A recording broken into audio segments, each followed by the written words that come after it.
It's as phony as it comes.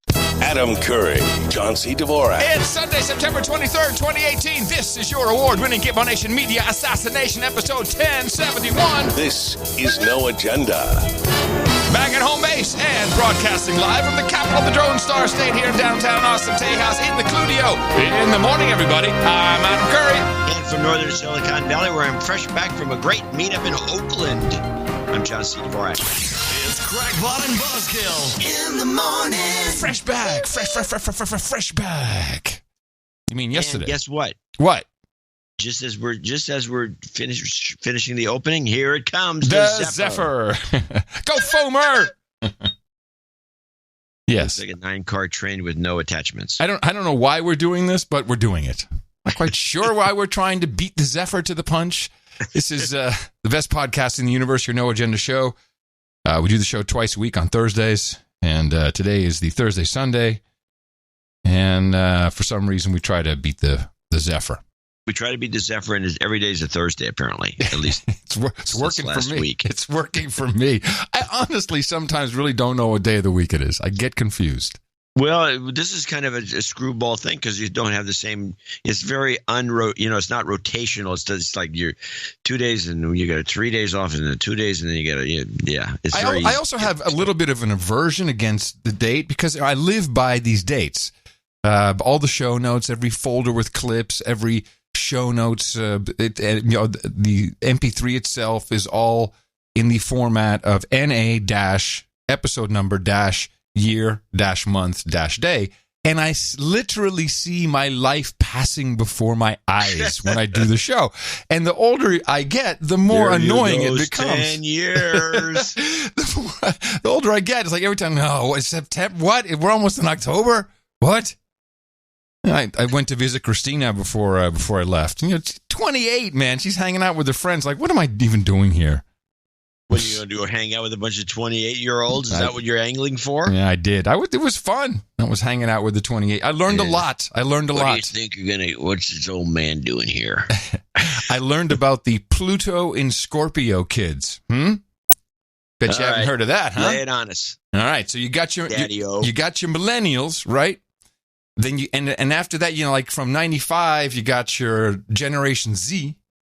But there's this apparent, and it's a thing. You can Bing it. There's the Pluto in Scorpio kids born between 85 and 95. It's just one decade, and they are the ones who are supposed to be the leaders who show the path for these other generations who are so misguided and ill.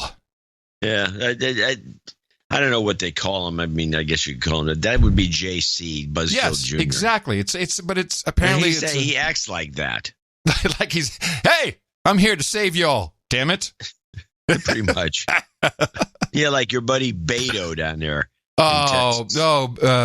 Is it Beto? Beto. I don't know. Beto. So you say tomato. I say Beto. I saw a little bit of the debate, and I noticed you had clips. I'm very pleased you do, because you having clips of a Republican debate in Texas means it must have been pretty funny or worthwhile listening to at minimum.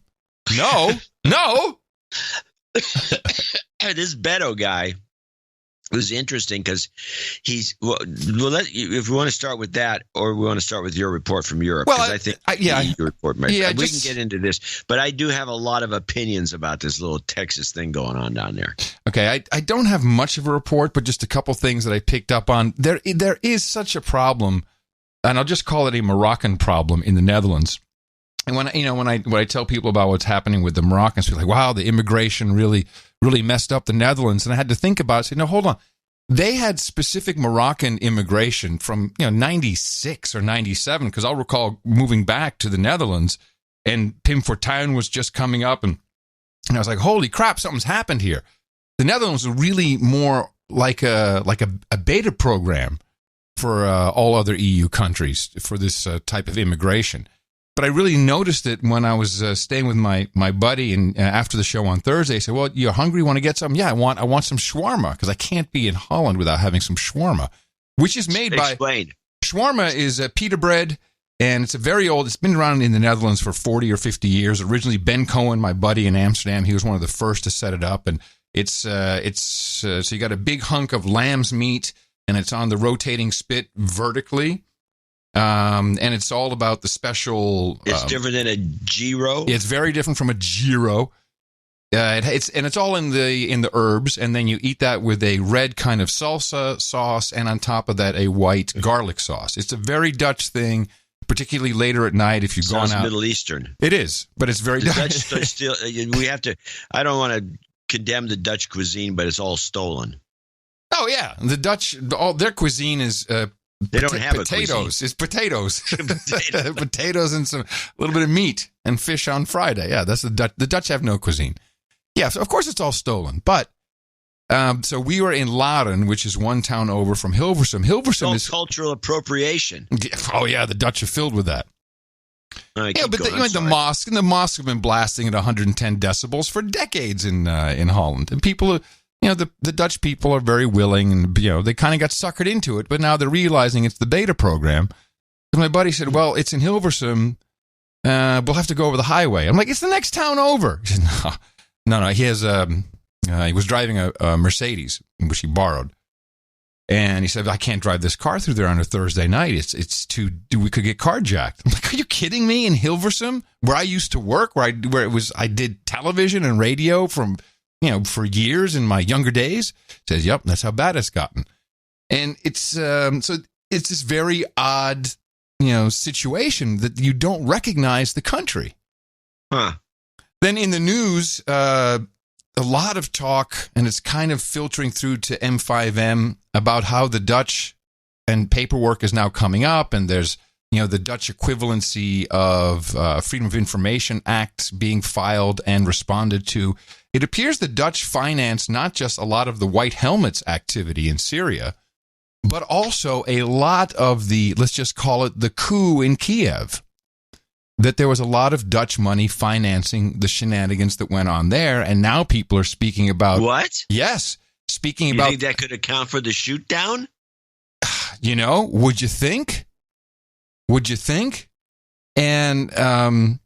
So people are now saying, hey, what are we? Are we part of, the American regime toppling network? Well, yes, network. Indeed.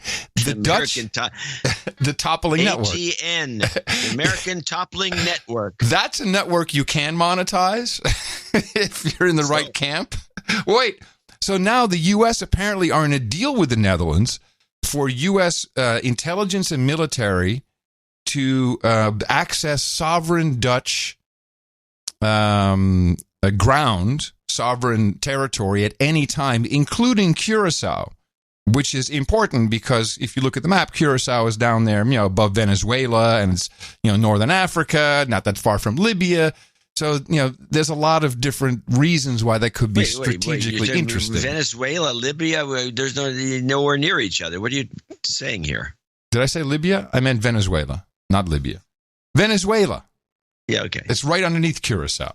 Well, hold on. Let me look at the map for a second. What else is near there? Yeah, hold on.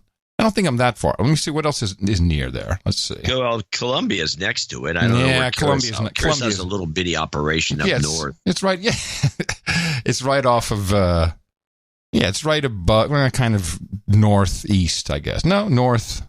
Yeah, northwest. You got Aruba, Curacao. You got Colombia. You got a lot of important stuff there. Anyway, now it turns out that the Dutch may be joining the Five Eyes. What? Yeah. I don't know if it'll be 6 eyes or 5 eyes and a toenail. 6 eyes, it'd be cross eyes. 5 eyes and a broken toenail. I'm not quite sure what they're going to call it. But, yeah. Oh, this is like an international network of intrigue. Uh-huh. Well, we always knew the Dutch were kind of... We went less of this, not more. But the Kiev thing, you nailed it. It's like, well, hold on a second. What got shot down? A flight full of Dutch people. You got to think something's weird. Something weird is happening. Somebody on that flight. We have never really... Have we ever looked at the manifest? Yes, there were... The only thing that really popped up at the time, if I recall, was about 5 doctors who were on their way to an alternative medical summit where they cured AIDS. Yeah, I don't know. I just always wonder about this. The opportunity for these spooks to kill a plane full of passengers to get to one guy. Yeah, to get to one has happened. Mm-hmm. Well, I'll have to call my friend King Lex, ask him what's going on. Hey, King. I'm sure he knows all about it. Let me see. What else did I learn? I learned that the children. Hold on. Do you think that maybe you talk about this being the Dutch being the beta test for this? Let's bring a bunch of Africans in from the northern areas and some other Middle Easterners. You think that maybe the entire diversity movement, which began about 20 years ago, was a pretext just to get people kind of just like like their body punches, the diversity body punches to get people to get them, soften them up, get them ready for it. Soften them up. Sure. Let's move these guys in there. Sure. But the sad thing is, it's so over accepted now that now that people are kind of onto it, and like, wait a minute, this isn't quite working out very well for us. It's way too late. Yeah, it's too late. You've got the immigrant Moroccans now, the second or third generation. They're in Parliament. They are part of the political system now. Well, as well they should be if they're running the place. Yeah, yes. But some of the dare I say old white Dutch people are going, what happened? Well, it's the old white Dutch people that let it happen. Yeah. Well, so what are you going to do? Let me see I learned the kids these days love the theremin. However, they showed me their instrument of choice when it comes to the theremin. It's something you will have to Bing to go look at some YouTube videos. The Badgerman. The Badgerman. Yes. Badgermin. You should probably Bing that. And you'll see what the Badgerman is. And I think I need one. I don't know if you can buy them off the shelf. You do need one. I don't know if you can buy them off the shelf or if you have to construct it yourself, but I really like the idea. Do you have it yet? Did you find it? No. Oh, well, if I tell you, then it's not as funny. I'm not sitting here with the keyboard and have rated. Here's one. There's a little movie, The Badgerman. Yes, Badgerman played properly. It looks like a theremin. It's got the two hands. Yeah, but the guy's dicking around. Instead of a theremin, it's a badger. Instead of a it's a badger? Yeah, instead of a theremin, so instead of a board, they took a dead badger and mounted a theremin on it. Oh, there's a badger there. They stuck a thing in his head. Yeah, they created this is not for sale. Yeah, I don't know. I want one, though. It's listed on the Classic FM station website as one of the 13 weirdest musical instruments ever. What, the Badgerman or the theremin? The Badgerman. I just liked it. Like, okay. Anyway, yeah, okay. Anyway, so we had it. Of course, Tina had already gone off to be with her sisters and family, and so I got home. When I Saturday morning, I flew back, and pretty uneventful. Tired though. I was groggy this morning. Oh, by the way, when you're boarding, they always have the pre-boarding stuff. Yeah. And, it's people with kids. It's been expanded now to, well, you always have, no matter what airline it seems. It depends on the carrier. But the kids always go, young children go first on almost every carrier. No, not on the Southwest. Yes, on Southwest. No, on Southwest, they go after the A group. Between the A and the B group, the kids go on, yes. Okay, well, who always also on Southwest gets to go on first is active military. I mean, I've always wondered, what is active military? Do you have to, be in combat fatigues? Do you have to have your weapon with you? What is active? You have to be ready to gun down people there. They say active. You have to be active. You have to be hauling some artillery onto the plane. I don't know. Material. Here I am with my carry-on material. What is this active military bullcrap? It's either military or not active.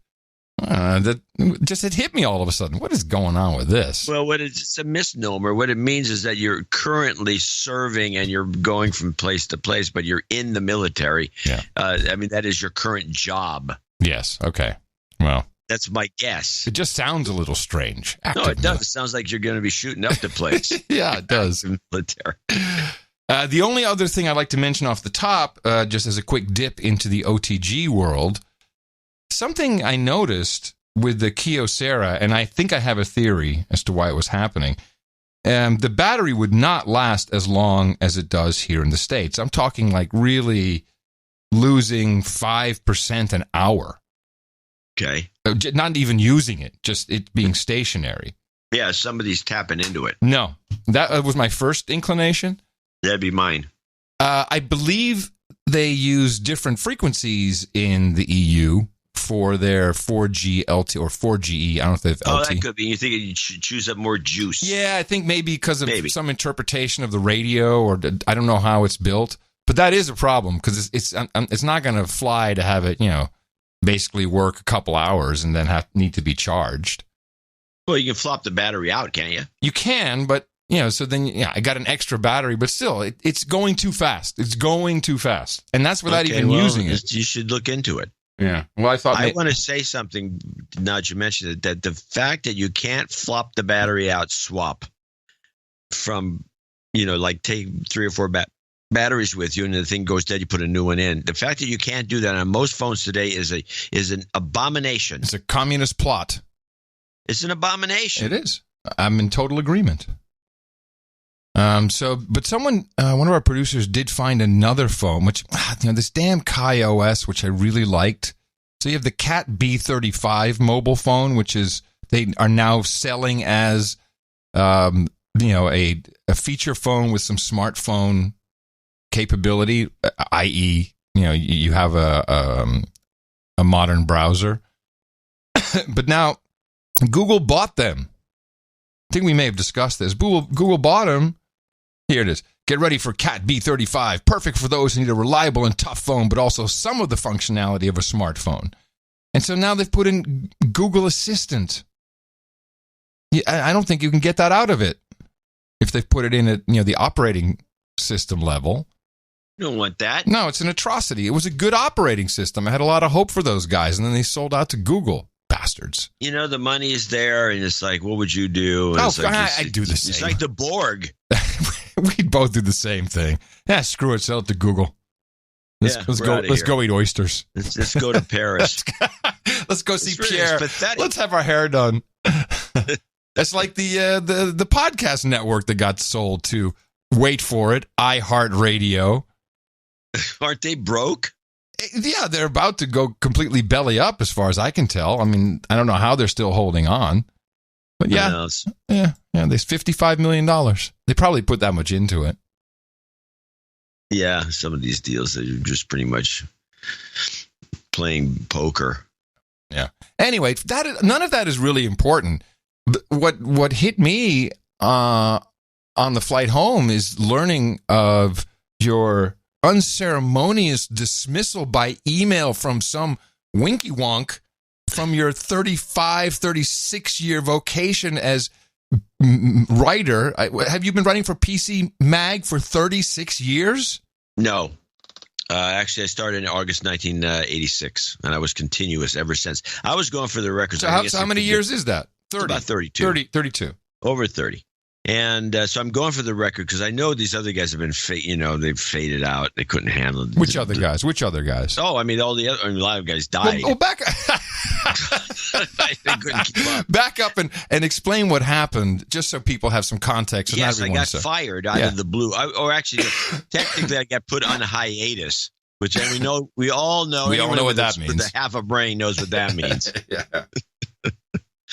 Although it's not, we do have a contract. My wife, of course, is going to give him grief because there was a contractual obligation to send us a thing in writing and do all these things. Oh, they're screwed. Oh, the Dvorak legal team is all over it. Oh, yeah. Oh, no. Mimi's relentless. And there's no such thing as hiatus in the contract. So this is bull crap. But, they got some newbie came in, a social justice warrior. If you looked at the newsletter, I have a few of her many tweets about Trump's a dumb shit and he's a moron and just all the same. It's just might as well put the name Rob Reiner on there and you got the same kind of tweets going on. And I realize that everybody in New York is like this. Well, but not only that, you wrote something in the newsletter about this, which I did not realize, and I don't think we've ever even discussed, that you had tried to get PC Magazine to at least mention the No Agenda Show whenever they did one of those lists of great podcasts to listen to.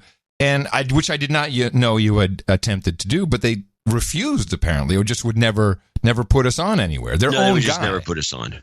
Man, and they got a lot of lame podcasts on that list. It's a very poorly done list, but it's done by one of the problem is this stuff is all. I know how these magazines work.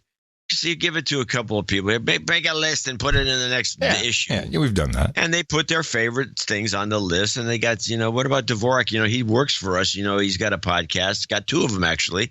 We listen to him. That guy's like a lunatic. Oh, right, loony.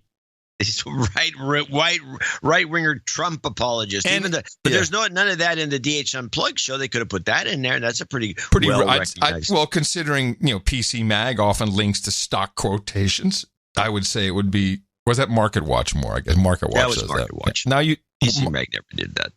Anyway, the whole point is, look, and it feels a bit like me at MTV at a certain point, 7.5, 8 years at MTV as dog years. My stay was kind of getting there, and that's why I eventually wound up leaving myself.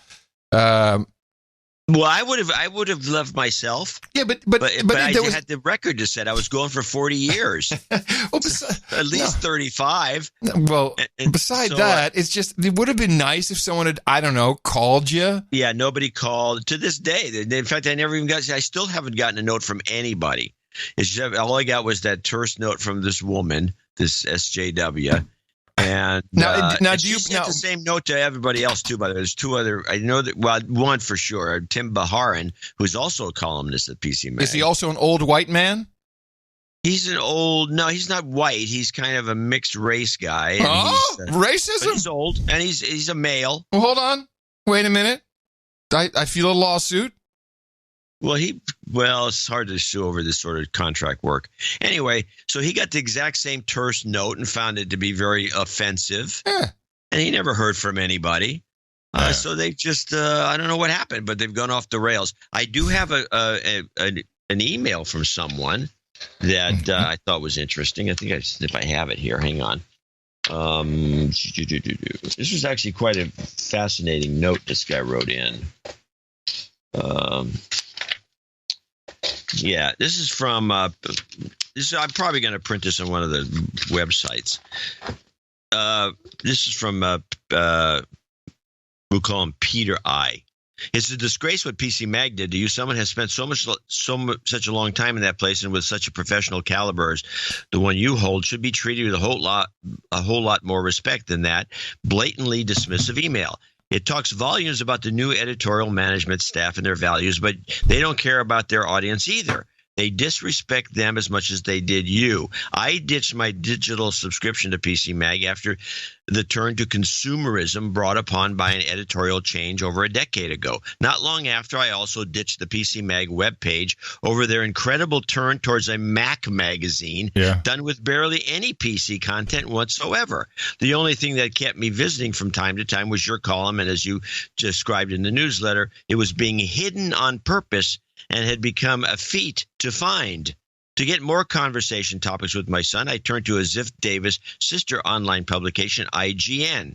At the time of that switch several years ago, I was aghast at how much PC-related information I could find on that console and PC gaming site than on PC Mag. Nowadays, IGN seems to have given an amazing leap forward in the SJW arena and has surpassed PC Mag's cultural Marxists, leading at least by a year or two, going as far as baiting its readers with columns, articles, and opinion pieces that have absolutely nothing to do with gaming and everything to do with postmodernism, to the point that I barely visit their place. Just yesterday, IGN was pushing Michael Moore's latest anti-Trump movie. What does that have to do with gaming? I have no idea. I got to be honest with you. I also kind of like all the hate comments about this particular story. He hasn't been relevant for 20 years.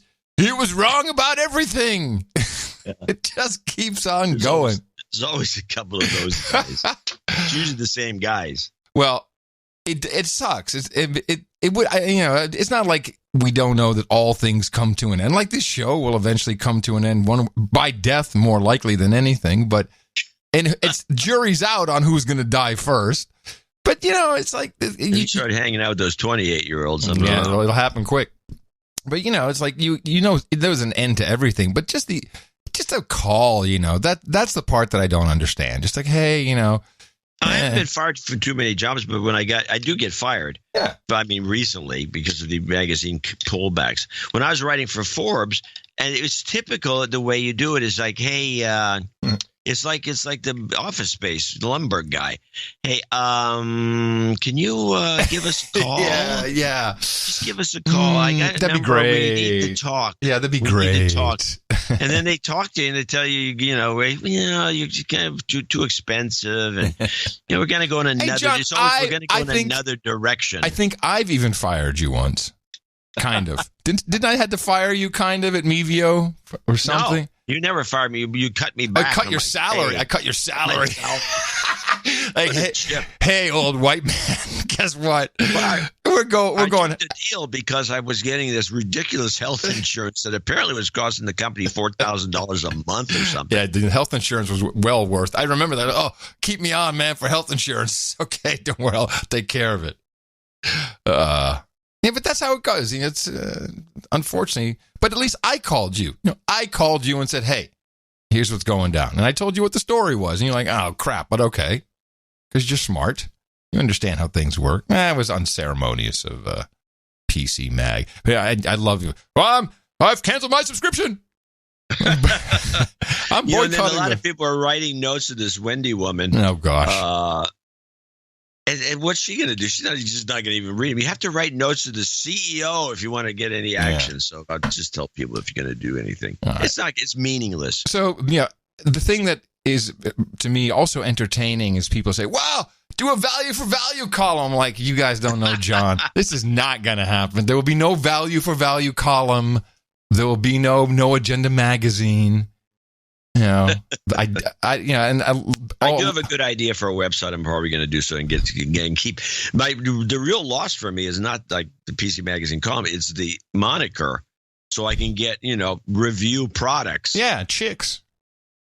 Yeah, chicks. Man, they're flocking to the house. There's one outside now. PC Mag groupies, baby. Anyway, so you can look for that in sometime in the future. Well, since you brought up Michael Moore, then let me kick it off with today's program. Bring him up. Pedro did. But, you're right. All right. He was on Bill Maher this weekend. Promoting his new product. Apparently, the movie is a complete, according to Hollywood Reporter and Variety, the movie is a complete tank. It's just in the tank. Interesting. When I was listening, because I have not seen it, of course, when I was listening to this interview, I thought to myself, this could be a shark jump moment for this guy. And, I have a couple clips. I was fortunate enough to be able to catch the whole interview. He was the opening interview, which is usually about 10 minutes. The little bitty one in the front? Yeah, about 10 minutes. So I broke it down. And let's start off with an intro. And, the movie is 11/9 instead of 9/11. I guess bad idea. Yeah, I don't think that was the best title choice either. But let's listen to the intro and they set this up a little bit. And I can, no spoiler here, where the movie and everything, this whole interview, in fact, is all about getting people to vote for Democrats in the midterms. Well, and you have done it again, Maestro. I don't know how you keep doing it. You do what journalism should do, which is you make what's important interesting. I like how first he's going to say you're like a journalist, but then later it's going to be to get people to vote Democrat. Yeah. And compelling, and you can't take your eyes off it. And this movie, first of all, the title fell right in your lap there, didn't it? Yeah. He was appointed president at 2:29 in the morning on 11/9. That's spooky. 16. Yeah. Woo, spooky. Woo. Are they like 11/9 truthers now? Is that now a thing? Instead of a 9/11 truther, it's an 11/9 truther. It's so spooky. It fell in your lap. Yes, it was a prophecy. It was the elders of Zion. Lap there, didn't it? Yeah, he was appointed president at 2:29 in the morning on 11/9. That's spooky. 16. Yeah. Spooky. So it's just spooky. The movie coming out right before the election, obviously, you want that. Yeah, because he's a journalist. He does what journalists don't do. You don't make any bones about it. You're a polemicist like I am. We want people to agree with our point of view. Yes. Vote. Like all journalists. And vote. And vote. Is that the main message you want to What's the main thing you want people to come away knowing from this? It's not a democracy if you're sitting on the bench. Everybody has to get off the bench. Everyone has to participate. It's not a spectator sport. It's a republic. Right. But what the movie shows and tries to explain as to why sometimes people stay on the bench. And I get into talking about this, about the Democratic Party, and it's a bit of a balancing act in this film because it's, you know, when I heard him say it's a bit of a balancing act in this film, that to me was already a flag that said, this may not work out so well. I don't know why, but to hear you say that Hollywood Reporter says it's a dud doesn't surprise me. Act in this film because it's, you know, it's listed as Michael Moore's Trump film, but nobody wants to go to the theater and look at Trump for 2 hours. Yeah, I think that's exactly what your fans want to see. No. So I do a favor for the audience. Right. I don't think you see him more than 20 minutes in the film. But it is about the Trumpian time in which we live. Okay, the Trumpian time. I think that's a mistake right there. We know Trump is ratings. We know it doesn't matter who's watching. They want to watch him. Isn't that what we've learned? Yes, we've learned that. We've learned a lot. And I don't think this guy's learned anything. In fact, he had a clue early on when he thought that Trump would win, if you remember. Mm-hmm. He said, I think Trump's going to win because I don't think they know anybody else is talking to the right people. I don't think Hillary's got a chance. He went on about this, as you recall. We played his clips on the show. Yep. And then within a few weeks, he backed off on it because I guess he got nothing but grief from all his Hollywood friends. What are you saying this for? Hillary's going to win. She's got to win. If this idiot wins, we're screwed. So then So he changed his mind and went back into the wrong. He went, I think he non-commercial direction right there. Yeah. Well, so he does talk about the Democrats as well, and he knocks Obama, which I didn't clip any of that, but he does some good Obama bashing. But also regarding the superdelegate situation, and he's very clear about that. And then when you kind of like, okay, he's got something good there, then it's back to racist rhetoric. The DNC a few weeks ago, they had a meeting and they said they got rid of the superdelegates, but they didn't. People need to understand this. All they did was say the superdelegates cannot vote on the first ballot at the convention. After that, they can vote on every ballot and everything else. So they did not get rid of the superdelegates. And to the Republicans' credit, they actually don't have superdelegates. Whoever's at that convention is, whoever is there to represent the white people that voted for them. Oh, there we go. There you go. I mean, that's racist? Those white people who voted for Trump. Okay. So, does he ever look in the mirror, note that he's a white guy, an old white man? Not in this context. He's honorary black guy, I guess. White people that voted for them. The white people deserve a party, Bill. They're Americans too. No, they are. That's very true. That's how Trump won. He made his people feel like a minority. Huh? Stop. Let's insult the American public, which is self-identified as white. 77% of the American public that includes including a lot of Hispanics. A lot of Hispanics, or because they're Spanish descent, they consider themselves white. They don't consider themselves anything else. Yeah. And for the Democrats to continuously insult this group of people over and over and over is what kind of a strategy is this? Yeah, well, if you want people to go to your movies, not a good one, apparently. Trump won. He made his people feel like a minority. Right. They still think that. I mean, they think reverse racism is a bigger problem than racism. I mean, wow. They think reverse racism is a bigger problem than racism. How about just racism, Bill? How about all racism? I don't know, flabbergasted by this guy. And let me ask you another question. When it comes to elections, what is one of the big talking points of all parties, but specifically the Democratic Party? What is their issue with Republicans? It'll come up again. Campaign finance reform. Oh, there's money. Oh, it's too much money. Rich people putting money. Oh, we have to get rid. Am I right or wrong on that? It's one of their big issues that they never do anything about. And in most instances, the Democrats outspend the Republicans. They did so with Hillary versus Trump. Hillary outspent Trump by almost 2-1, I think. I know it was more than. Wait, forget the spending. Let's forget the spending. Wait. Also, Obama's a big, huge. Forget that. How about just rich people? It's, Koch brothers this, Koch brothers. They don't even put into. No, the most rich people. Yeah, but they're complaining about the money, about Democrats. people putting money into elections. That is the main beef. Got to get rid of money. I've got to get rid of the money out of elections. Unless you're Bill Maher and put in $1 million, then you're a hero. In this small little example, you see how sometimes the Democrats really screw it up. They're the party of the people. They should be there for the people. They should fight for the people. But the good news about this election in November is that people like myself and others, you've contributed to the DSCC. I'm still feeling it. But where do you get this money? Because no divorces, no alimonies. Really. People ask me this all the time. No divorces, no alimonies, no kids. Right. Oh, yeah, no kids, those horrible resources. No stupid hobbies like celebrities have. I don't collect fucking cars or motorcycles or paintings. I don't do coke or hooker. Oh, really? No coke, Bill? Okay. No, all of the crazy shit that people do, I don't do. So and the Mets. So there's a lot of money but that's what I spend it on. Right. Which is okay, because if you're Bill Maher, then it's okay to spend $1 million into politics. It's fine then. Right. That's what, because... Well, thank you for doing that. Thank you. And what I and others have done have gone out Yes, and let's do it more. To run for office. And by the way, that million looked sillier 5 weeks ago when I did it because the Senate didn't look like it's in play. It is in play. It is very much in play. Yes, it's in play. Thank goodness money changes elections. Remember he tried to recruit... Steve Ballmer on the last episode of his show. Yeah.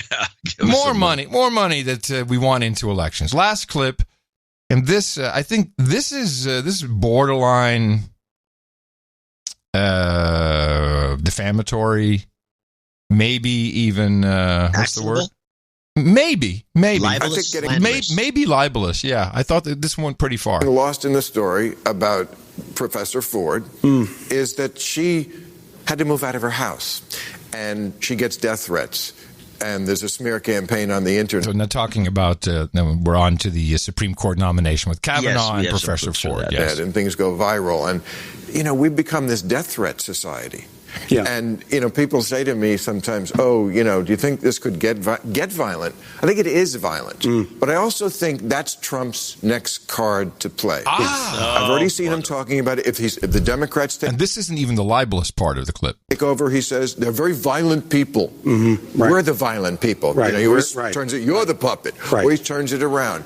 But that's what he has when the Mueller report comes out or when some other thing crashes down on him. He's the violent person. He's the sexual predator. Oh, totally. He is an admitted sexual predator, and I don't mean just the Billy Bush bus. You're the only person on TV who will state exactly what, if anybody is a public high school teacher in here, a public school teacher, there's a law in the state of California and in most states that if, let's say, your 13-year-old girl student comes to you and says, my dad keeps saying that if I weren't his daughter, he'd be dating me. My dad said the other day that the thing that we have most in common is sex. This picture my dad wanted me to take with me sitting on his lap and kissing him. If you were a teacher and were given that, you were required by the law to turn him in. Because he's a pedophile, apparently, John. That's what I hear Michael Moore saying. He's a pedophile, and he probably boffed Ivanka. I mean, he might as well just say that. That you've shown this on your show. He did this when she was a tween, when she was a teen, and he bragged about how voluptuous my daughter is. And she's, where did the ugly orange man? Show me on the doll where he touched you. Teenager. The thing is that we let him get away with this. The media let him get away with it. All his friends in the media let him get away with it. Bless Moonvis. He was getting away with it. Yeah, with what? Well, with pedophilia. With who? With his daughter.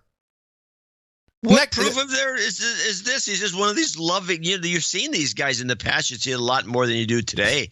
You look at some of these old TV shows, you can see that people are a little less reluctant to like hug a kid.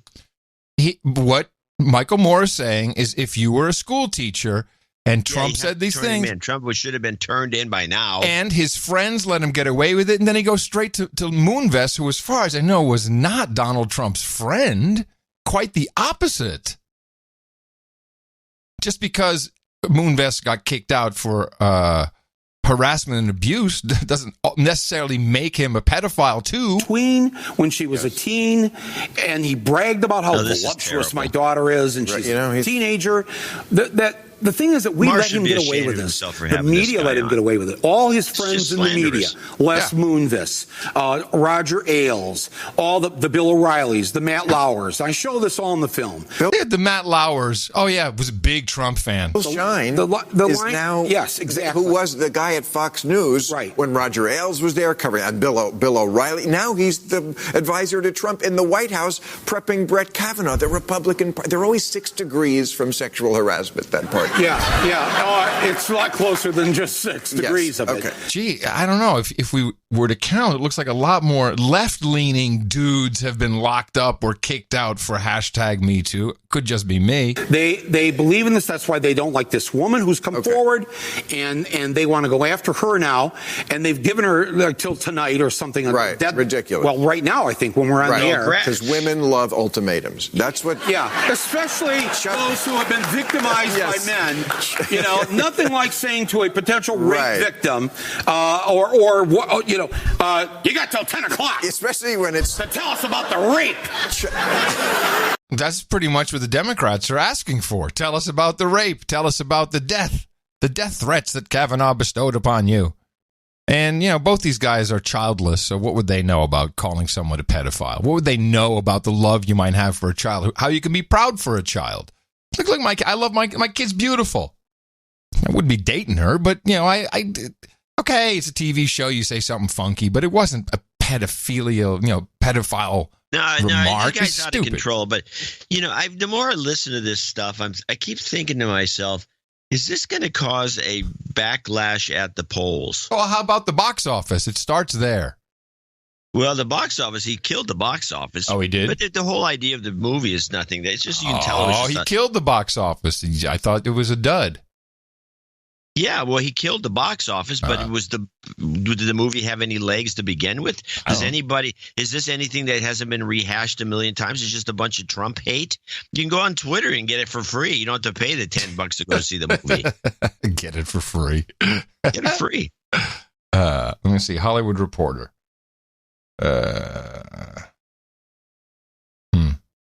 Anyway, I'll look for it. It came out a couple of days ago. There was a headline. I'm on their mailing list, and they had put it out, and then it just got pushed. 10 million opening week? No, 10 million opening weekend. That's probably going to be about it total. Yeah, I don't think it'll be much more. No. Shoot, this is a confusing story. Anyway, I don't think it's going to do. It just won't. But it's like what I was telling you about Tina. She regardless of politics, she doesn't want to hear what Julia Louis-Dreyfus, the billionaire, has to say about Trump. She wants her to be funny on TV, and she will purposely not read her opinion because she doesn't want to ruin it when she's watching. Whatever the acting, the acting, whatever the show is called, Veep, yeah, which is a great show. I understand this. Like, you ruin it for me. Yeah, these people are ruining their brand. Yeah, well, that'll clean really up. Stupid. It'll clean up a lot. So that was kind of a lead into to Supreme Court related stuff, which I do have a few clips for. I don't know what you have, if anything, on the topic. Well, I have a couple of things. I got the woman's, which I refer to as CBF. Before you do that, would you mind if I just played a compilage? No, go do your thing. The compilage, although this would have worked on the previous episode of No Agenda as well, as one of those supercuts. It's this is when we were really talking about the issue of a panel of white men who are going to make the decision. And And just the vitriol. What panel of white men might this be? This would be the Judiciary Committee. Really? It's just funny because there's a bunch of women on that committee. Ted Cruz is a Cuban. Or I guess maybe he probably self-identifies as white. Well, what's the 11 men then? And what's his name? What's his name? The character from Massachusetts, the black guy who's gone off the Booker. Kamala Harris is black. Hold on. Hold on. Let me see what the 11 men. Who are these 11 men? I'm looking it up now. Let me see. The 11 men. Isn't it a subset of the committee? No, it is the committee. The committee is a subset of the Senate. Well, maybe they're talking just about Republican men on the. No, it says, how will the image of what is this 11? Now I feel stupid. This is a bull crap thing. This is typical. It's not even true. It's not even a panel of 11 dudes.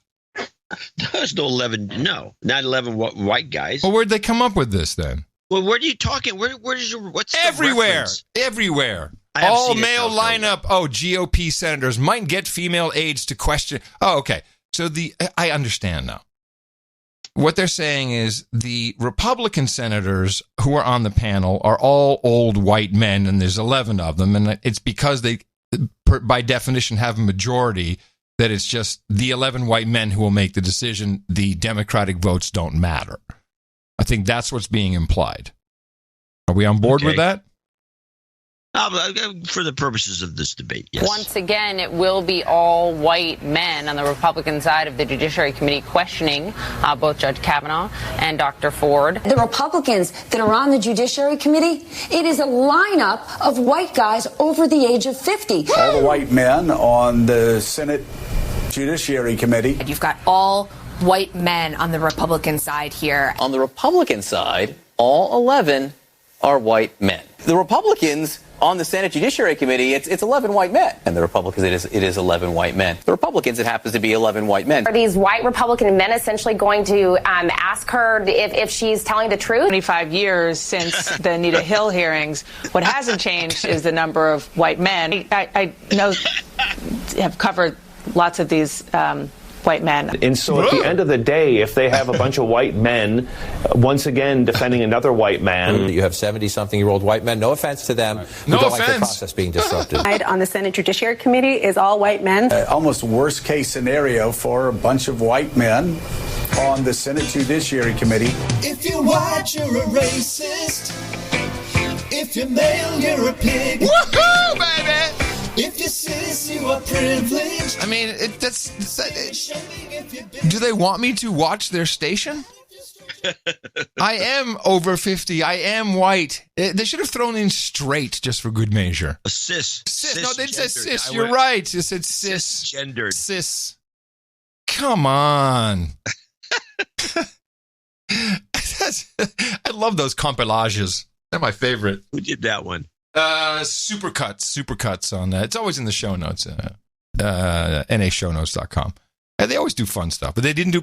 I like it when they don't put music under it, so you can cut out ones. Yes, that are I good. prefer that too. I don't like the guys who try to, hey, let's get Sex artistic and put some crappy music under that maybe people won't like. It's a very bad idea. The stuff stands alone too. It does. It's nice and when it's clean. Yeah, you don't have to prove that you're Steven Spielberg. It's fine. We're very happy. Yeah. Let me see. Do I have anything else as backgrounder? No, I have some other clips, but let's see what you've got. Let's go to the real rundown. This CBF real rundown stalling, and this is actually the little punchline at the end of this. This goes on from here, but this is what it's really all about. While the details of when and how are still being finalized, the possibility of hearing directly from Christine Blasey Ford promises political fireworks that could derail President Trump's Supreme Court nomination.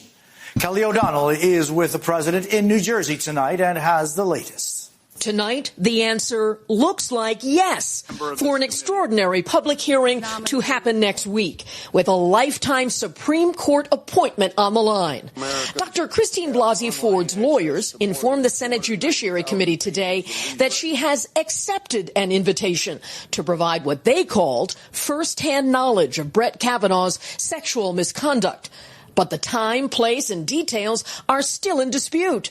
A senior White House official reacted, "This seems like another delay tactic." Mm-hmm. Yes. Yeah. It seems like another delay tactic. It is a delay tactic. Yeah. I have a clip about that. Well, we'll play part 2 of this, and then you can play yours. Tense negotiations remain underway to determine specifics, including whether Ford or Kavanaugh testifies first about her claim that when they were teens in the 1980s at a party with underage drinking, Kavanaugh groped her and tried to remove her clothes. Kavanaugh categorically denies that allegation. Today, the judge was spotted leaving his Maryland home and has said he will go back to Capitol Hill to defend his integrity. At a conservative conference today, the vice president said Kavanaugh will be confirmed. The president and I are confident that Senate Republicans will manage this confirmation properly with the utmost respect for all concerned. The president expressed similar enthusiasm last night in Missouri. He was born for the U.S. Supreme Court. He was born for it. And it's going to happen. And Ford's lawyers said in their letter to the committee that they are disappointed in the leaks and the bullying. The White House also tells me that they are frustrated by the process, saying delays are unfair to the nominee who wants to clear his name and testify. Yeah, so this next clip that I have will kind of show, and it refers to your previous one, that all of this is really meant to delay, and there's rules in the Senate, and it's really kind of plays into my original thesis that Trump doesn't want him confirmed. He's given him lots of outs to quit, ahead of the game, just get out to save his family. But I don't think he's going to get confirmed at all, and here's why. Politically. This is from MSNBC, which was surprising to hear this clarity on their so-called news channel. Politically, Weird. Matthew, this seems like a no-brainer for the White House to just, you know what, I got other people that I can get. I got other people that might excite the base more. I think about Judge Amy Comey Barrett. Yeah. That's her. Why are they putting they've got their own reputational issues on the ballot. Why add this? Well, I think the big reason is the calendar. I think the Democratic strategy, it was apparent on day one of the confirmation hearings, is to delay the nomination past the election. To delay the nomination is to defeat the nomination. And if you're able to defeat the nomination, then the question becomes, well, who next?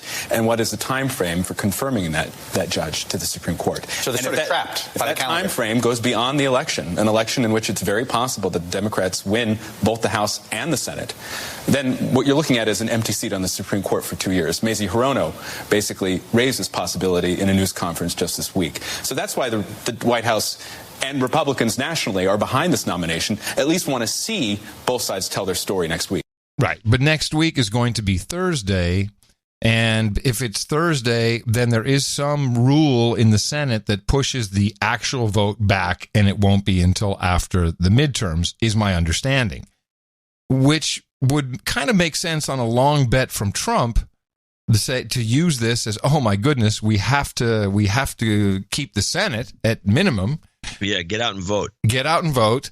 And otherwise, it'll just be 2 years without any confirmation, because it won't happen probably.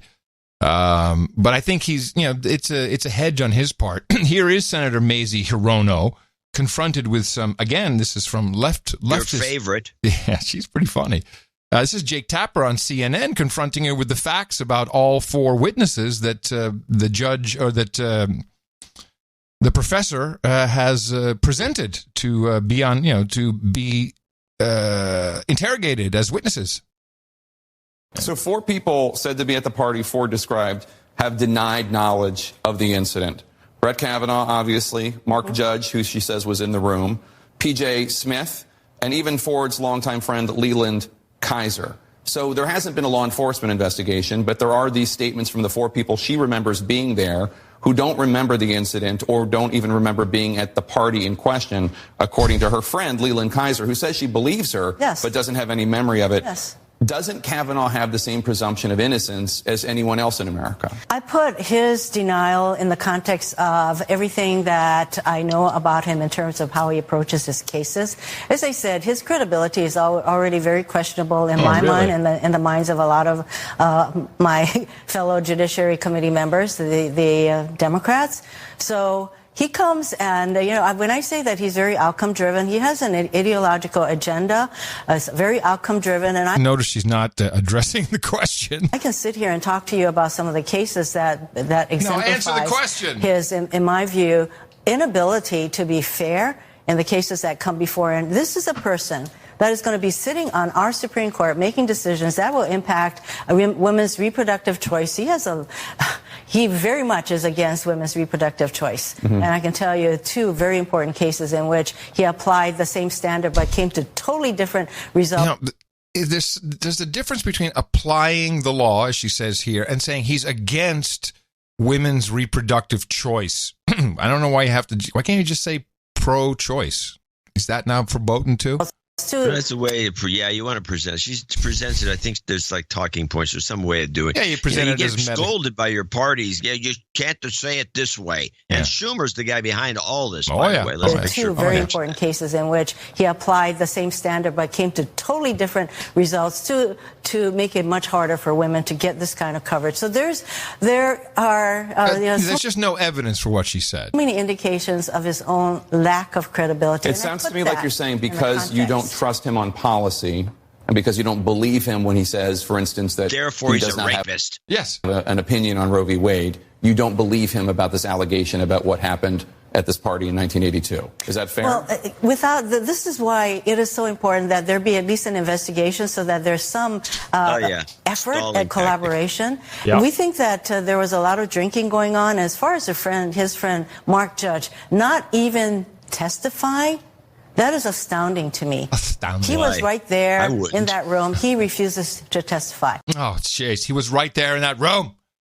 Well, let's talk about that for a second. I want to mention something, by the way. Mimi brought this up. She says there's not a girl in the world, especially at that age, who doesn't have a friend or two that she would, if this had happened, she would have been bitching and moaning about it to at least 3 women. Yeah.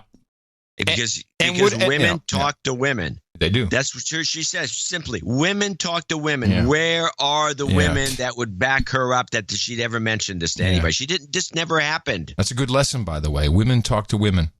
Yes, all men should pay careful attention to that commentary. All old cis white guys, pay attention. Old cis white guys know what we're talking about. Women talk to women. Well, I was about everything. I was again astounded by CNN, who brought together a diverse panel, across what I could see was income levels in white cis female society, Republicans, and asked them about Kavanaugh and asked them about what they thought if this was true or what it meant for old allegations to come back up. I don't know if the producer of this segment is still working for CNN, but the results were kind of predictable, and they didn't even really edit it that much, as far as I can tell. Maybe people sit at home and get really upset. It's like, oh my God, these Republican women, they should not even be called women anymore. They're just horrible. How many of you believe Judge Kavanaugh when he says this didn't happen? I believe him. I do believe him. I believe him. How can we believe the word of a woman or something that happened 36 years ago when this guy has an impeccable reputation? There was nobody that has spoken ill will about him. Everyone that speaks about him, this guy's an altar boy, a scout. He's, because one woman made an allegation. Sorry, I don't buy it. But in the grand scheme of things, my goodness, there was no intercourse. There was maybe a touch. Right. Can we really? 36 years later, she's still stuck on that? Had it happened? I mean, we're talking about a 15-year-old girl, which I respect. I'm a woman. I respect. And we're talking about a 17-year-old boy in high school with testosterone running high. Tell me what boy hasn't done this in high school. Please, I would like to know. Why would she come forward if this wasn't true? Because it has basically destroyed her family. She's had to move. She's gone undercover. She's got death threats. We don't know any of this to be true. So if she's lying, why come forward? She's also destroying his life, his wife's lives, his children's lives, his career. I mean, why didn't she come out sooner if she's telling the truth? Why didn't she come out when he was going into the Bush White House? Why didn't she come out when he's been a federal judge for over a decade? Why not have a thorough investigation instead of just the two of them, he said, she said? Because it doesn't matter. It does not matter what everyone else has to say. This is what happened, though, with Clarence Thomas and Anita Hill. The FBI investigated. It took 3 days. Done. Why not now? Well, this is not the same. This is a high school kid. I mean, it's not Anita Hill's story.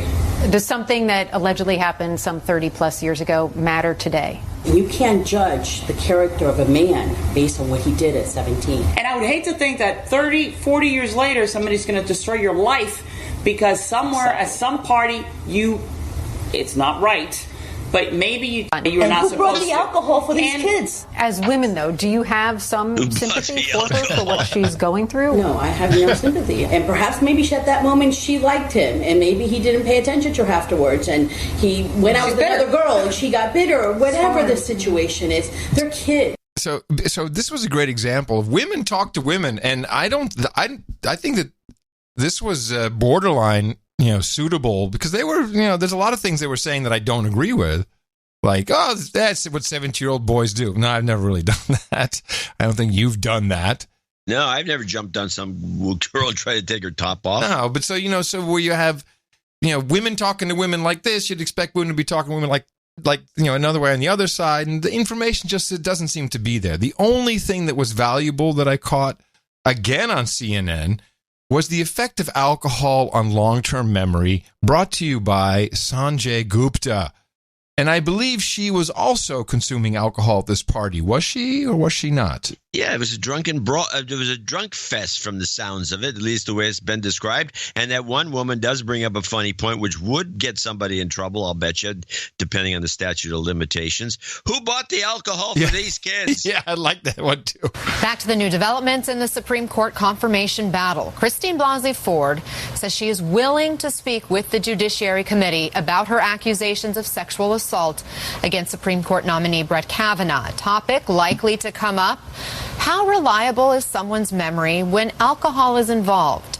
CNN's chief medical correspondent, Dr. Sanjay Gupta, breaks it down. Sanjay. Well, Anna, I think there's a lot of assumptions when it comes to memory and alcohol, and oftentimes those assumptions are wrong.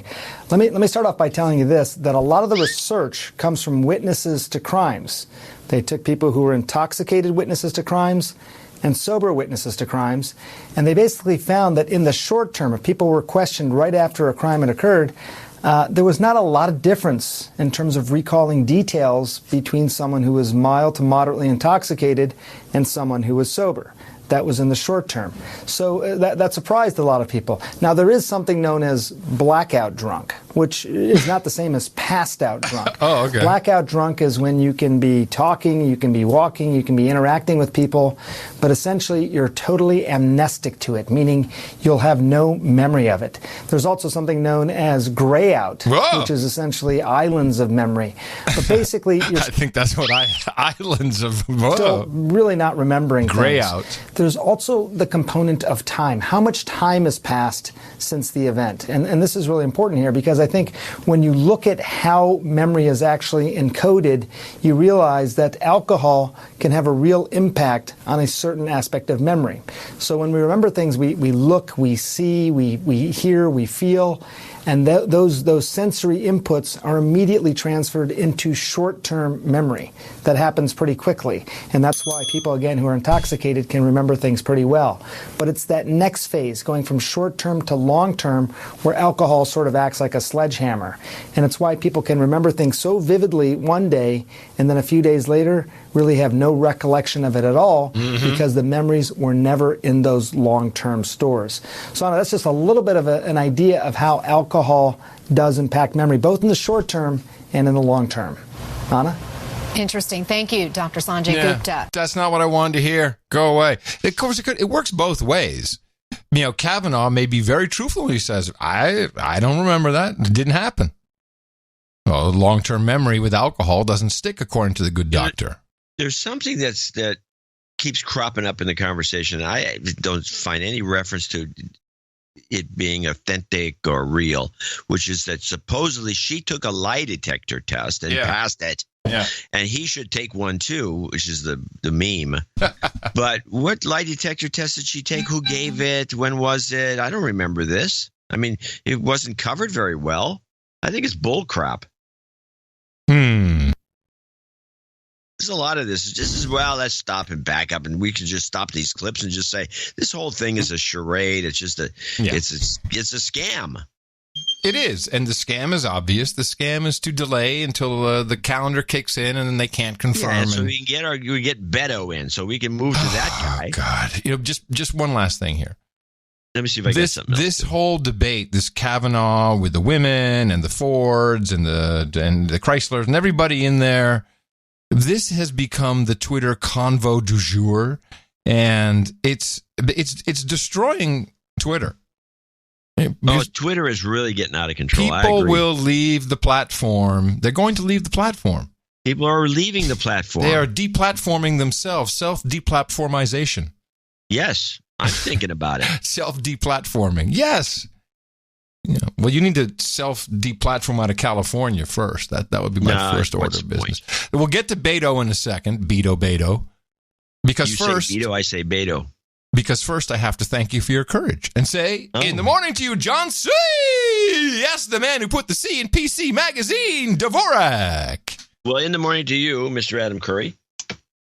In the morning to all the ships at the sea and the boots in the air and the subs in the water and all the dames and knights out there. Yes, and in the morning to our troll room. Our troll room at noagendastream.com. Very good to have everybody there. It's nice to have the back room chat up as well. And now I have some screen real estate. Nice back here in the Drone Star State.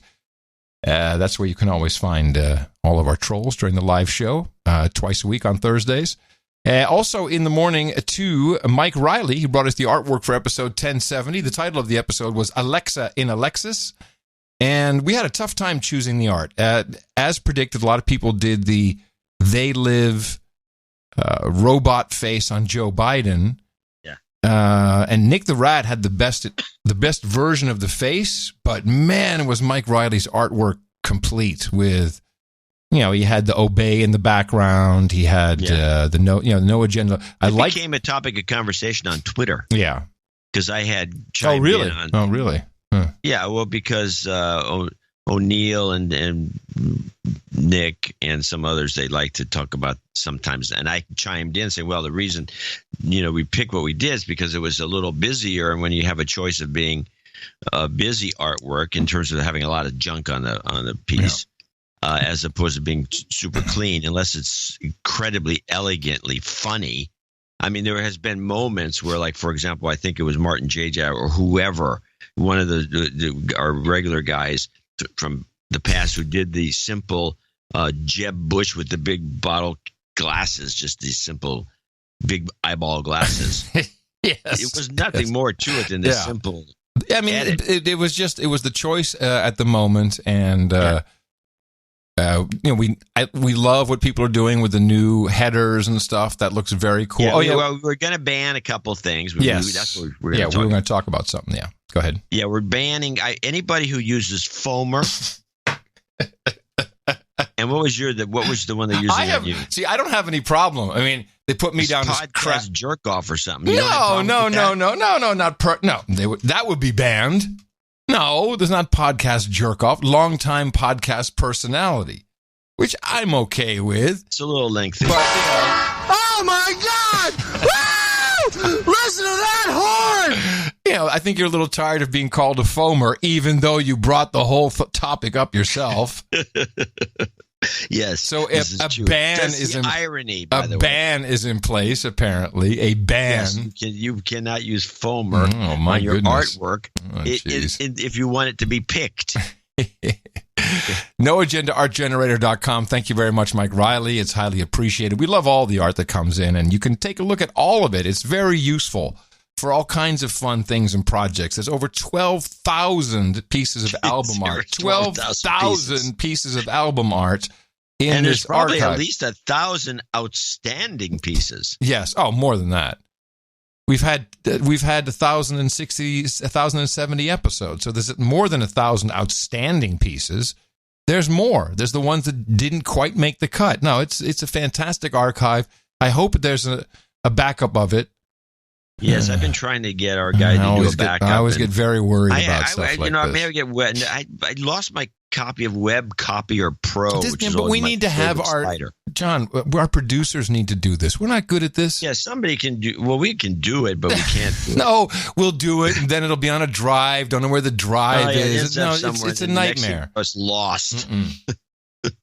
It's a nightmare. I know I made a copy somewhere. This is not what we do. I'm just being honest. I have stacks of hard disks that I have to go through once in a while. Literally. I have a stack of hard disks. So when I put a machine out of service, I've been doing this long enough, over 30 years at PC Magazine, I have a stack of hard disks because I take the old hard disks and I have a thing you can take the hard disk and plug it into this device and it'll think it's like a real drive, and it is.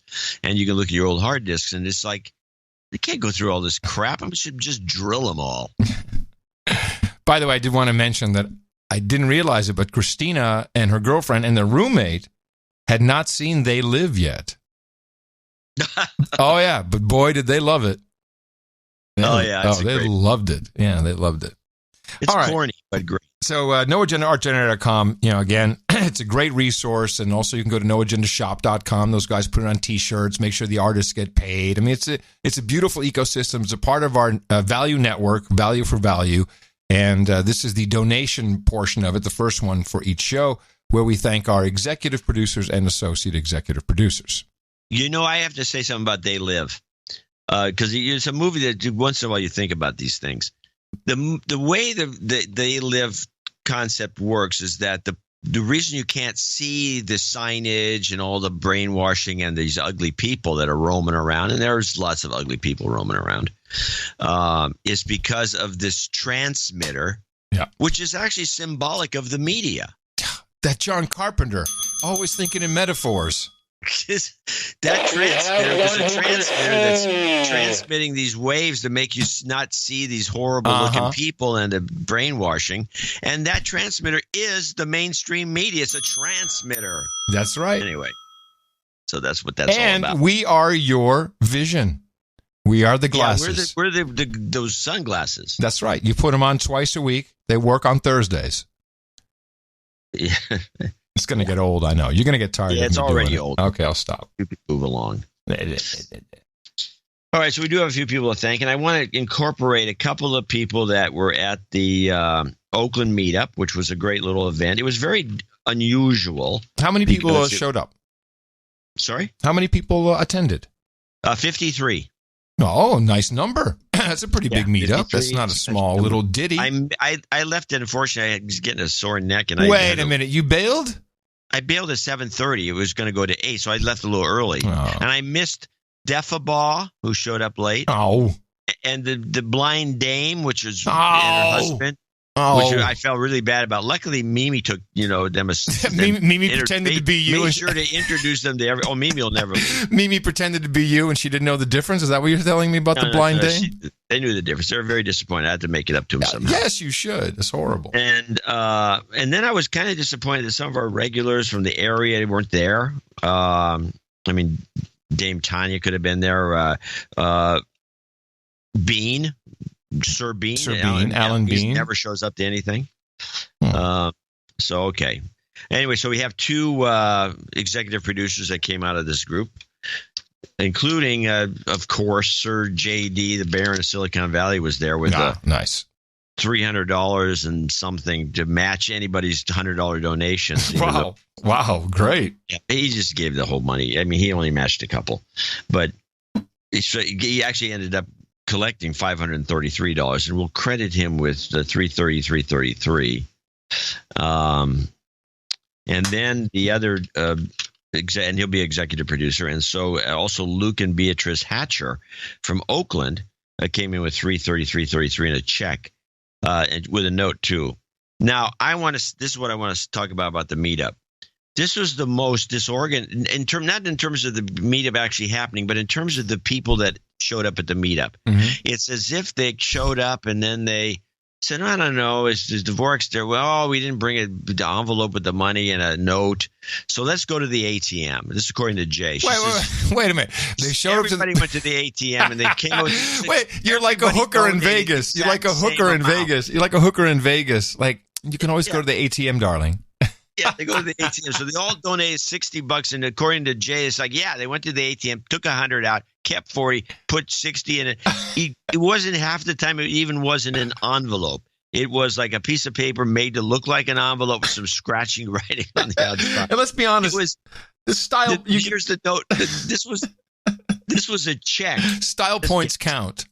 It was very funny, but Luke and Beatrice, they came with a check, which one of them had, I think. And then there's this piece of torn paper. It's like torn. Hey, John, long time. What an outrage! Well, I mean, it's just one of the notes was on the back of this guy. I'm not going to embarrass him by saying it. Back of was receipt. On the back of his wife's shit to get some free cafeteria meal. Has his wife's name on the back, and he's like scribbled something on it. This was so last minute, classic Silicon Valley area. I love it. Let's do this at the last second. Of course, I'm reflective of that too. Yeah, of course. Long time, first time. Says please clarify. You said chit, not shit, right? Chit. Chit. Yeah, CHIT. Everyone knows what a chit is. No, not everybody knows. This is an international program. Look it up. Thanks for all the work you guys do to keep us informed and entertained. Love and light. No, nothing else. There's no jingles. You could have thrown a jingle in. So let's give both the JD and these folks. JD also had he had his money in his envelope it was a Betty Fong, it was a state envelope that was torn open, and he stuffed the stuff in there. Then he had some notes scribbled all over it. It was unreadable. It's an outrage. Here's some karma. Thank you. You've got karma. Oh, man. But he may be organizing what he's calling a peerage dinner. Oh. Which is an interesting idea. We'll talk about that more in the future. And I also want to mention one of the other nights that were, I think it was a night, he came up with two great ideas. One, he's getting a lot of little stickers made, but he's getting it turns out that most homeless people living in tents will let you stencil a message on their tent. Whoa! Give them money. Advertising opportunity. He says it's the advertising opportunity of the century, and he's getting a no agenda stencil made. And he's going to go from homeless encampment to homeless encampment and dole out some cash and stencil a no agenda show on these tents. This is big, John. This is big money. This is big money. Hey, so hold on a second. We're going to get some publicity for this at some point. What we need? Do we want noagendashow.com, or do we want to have one of our crazy URLs that forwards the No Agenda Show?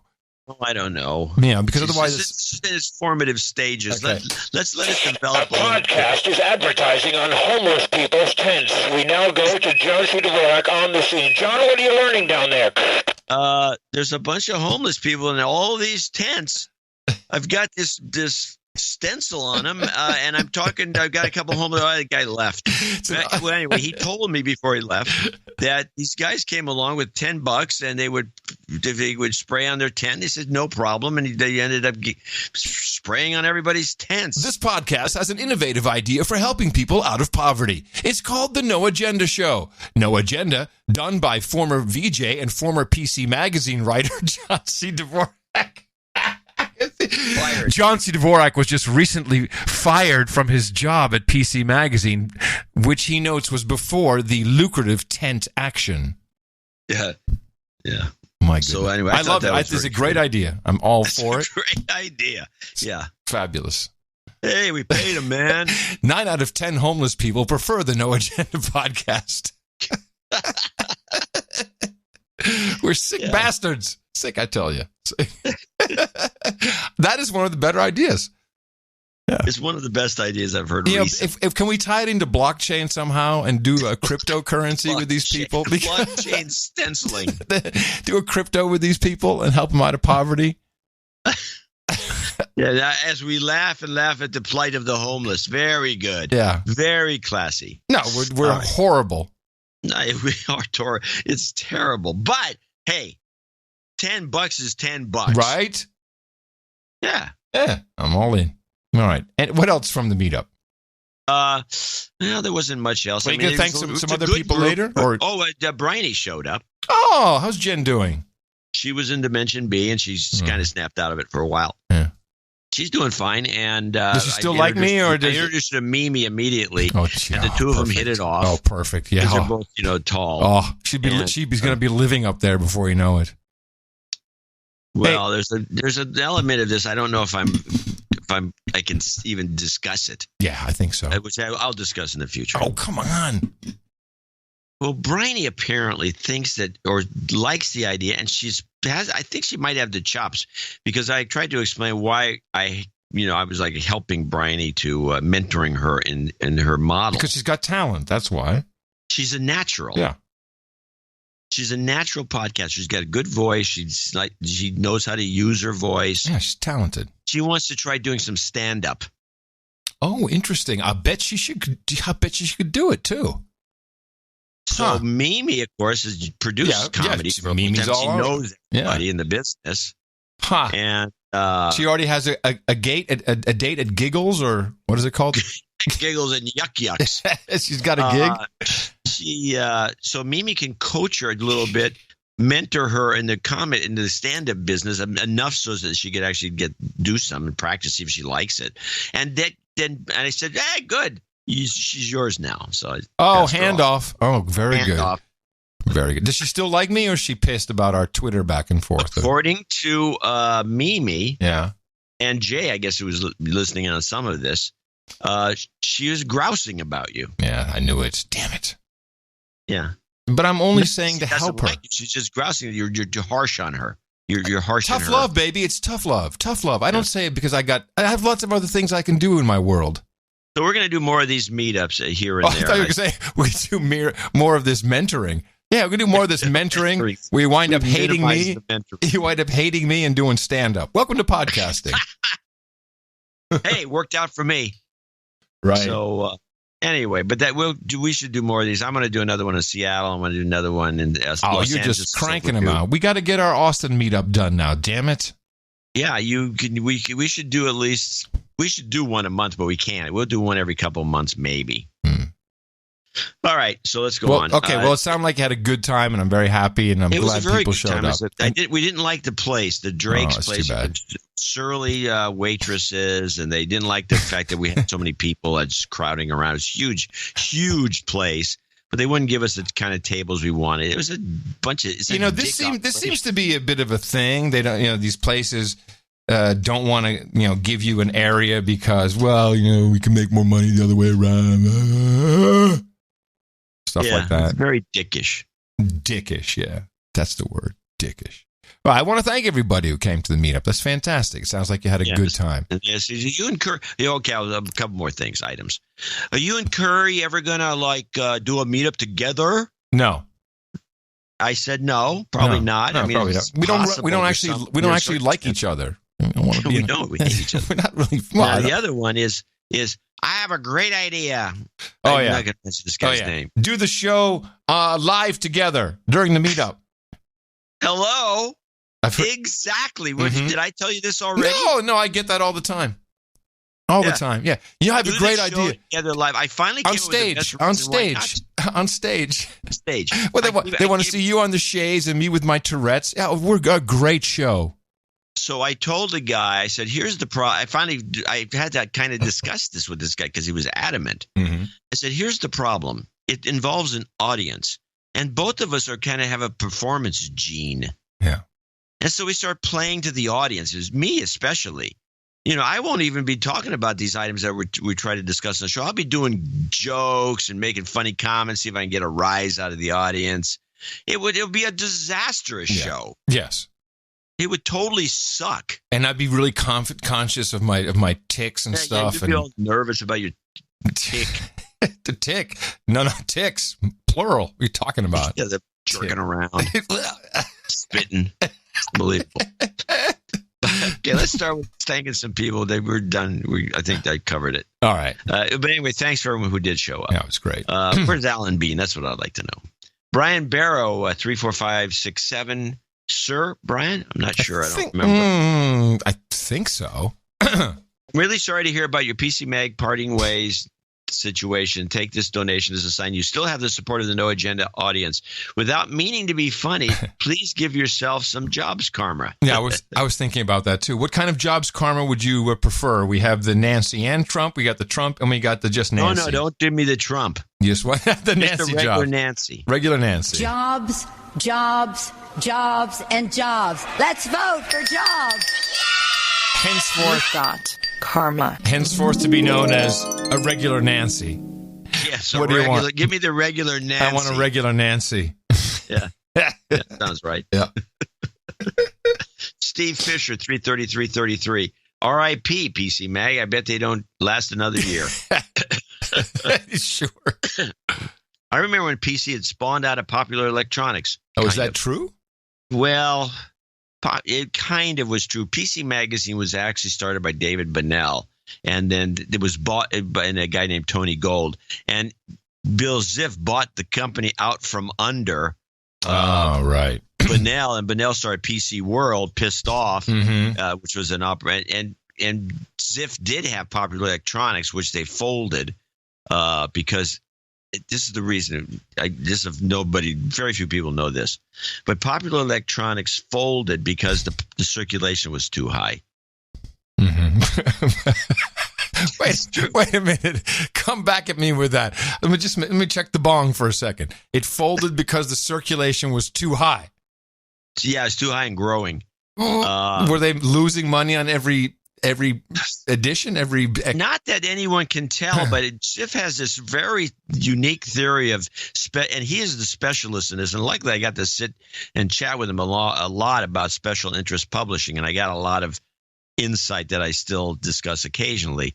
But the way he always saw special interest publishing, it was really has to be super targeted, and you could get you created a world, right? And so PC Magazine was a world into itself, and that's why all advertising had to be about the stuff that you talked about in the magazine. You could not have an ad from Ford, for example, or anything.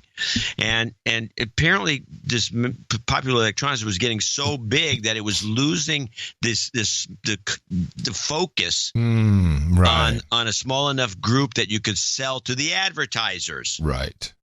It was all about creating an audience for the advertisers. And they were branching out too much. That audience was not being defined specifically enough, and he decided to hell with it. Boom. All right. Bing-a-bong-a-bong. Anyway, he goes on. Book report. Thomas Sowell's Black Rednecks and White Liberals, 2005. He explains the race problem in a way that you will never hear anywhere else. Remember, he's a successful black man. His other books are highly recommended too. He's a very interesting guy. Yes, he's at the Hoover Institute. Have you read this book? No, I have not. Okay, it's on the list then. I'll read it. He's a very easy to read writer. He's a very good writer. Sir, American Carnage. He's also, you never see him interviewed or anything because he's a black conservative. Sir American Carnage, 33333. AKA Sir American Carnage. When I saw on Twitter that John had been unceremoniously fired from PC Mag, I had to donate since it has been a little while since my last contribution. Firstly, the show has been excellent lately. You two provide incredible information and analysis value. Second, I'm always listening through the archives between current shows. Recently, I came across a complete gem. When James Comey was first clipped and analyzed on the show, episode 656, Adam referred to him as a nut job, which is the exact term Trump used after firing him. Coincidence? Read the book. This further confirms the longtime suspicion that Adam is from the future. I have attached the clip in question. Thank you both for your courage. Very strange. He I guess he was forced to do. He's coming into his own now. And now he's now it's a couple months. He's been in his department, and this guy is a nut job operator, and he is a frightening individual. I can't even remember me saying that. I don't remember it either. Hey, you know why? Because of the alcohol. There's no long-term memory. Yeah, maybe. Good catch. Well, you know what? Thank you, because It is sometimes astounding what we've discussed on the program. Yeah, it's pretty astounding. There was a book that came out, and I'm going to discuss it soon, about how we coddled our American children into morons that they are. And I went to search.na show notes. Sure enough, it was the same guys, an Atlantic article from 6 years ago. I mean, it's crazy what we discuss on this show. I'm not going to argue. It's almost like we're being guided from cosmic sources. Yes, from the number 3, 6, and 9. Yeah. 8 should be in there somewhere too. All right, now we have one. I'm just looking it up to see if there's a note from him, because there's no note on this Jonathan Wall. August 29th, is that right? What? No, that's 2014. Never mind. Are you looking through Squirrel We Mail? have a donation from Norman Walls from Kailua, Kona, Hawaii, 333. Unless that was from the last show, I'm not sure. No, I don't remember this one. Okay. Well, anyway, if he has something to tell us, he'll let us know. Right. Mark Jasper, $300. I have never been fired by a front hole. Man. That's a commentary there for you. Thank you for your courage, Mark Jasper. Yeah. Darn. Jeez. Onward to the associate executive producers. Sir Chad Biederman, the Baron of Guam, $250. Bless me, John and Adam. It's been 1 year since my last donation. I've been working on bringing down my credit card debt and had planned on mailing a check in the next few months. However, the news of JCD's departure from PC Mag drove me to act early. John is one of the few voices in the world of so-called tech punditry that actually moves past the gee whiz sophistry of great innovations that aren't great, revolutionary, useful, or benign. Let me stop you right there for a second. I have learned, and as I'm sure you have as well, we were talking about some great tech on the previous show, the new Apple Watch, which some people found a very humorous analysis. But the term complication, a complication on a watch face, comes from the traditional watchmaking world. Neither of us knew this because we're not fancy watches. But back in the old days, if it was more than just a watch with hands, like a moon or date or anything else besides just the time, is known as a complication. Well, thanks. And that's why Apple uses that. A great opportunity to rebrand, but okay. It's good enough, I guess. I'm sure the Baron of Guam appreciates that interruption. I'm sorry. I'm tired of people telling me how, but it's a good piece of information, I think. Now I know. And why would Apple use that term? See, the Baron of Guam is growing old. I mean, come on. I know. I'm tired of people because I think it confuses people. I'm tired. Go back. Baron is back. Chad, here we go. I'm tired of people telling me how great a networked voice-activated microwave oven is when it only takes 2 to 3 minutes to make a bag of popcorn in the damn thing. That's Amazon. Didn't they just release a new microwave with Alexa in it? It's dumb. And did you see it? I haven't seen it. Who wants it? I think that's peak. Put your cat peak in Alexa. The microwave immediately. It's peak Alexa right there. You still have to get out of your chair to take the bag of popcorn in and out of the microwave, you nitwits.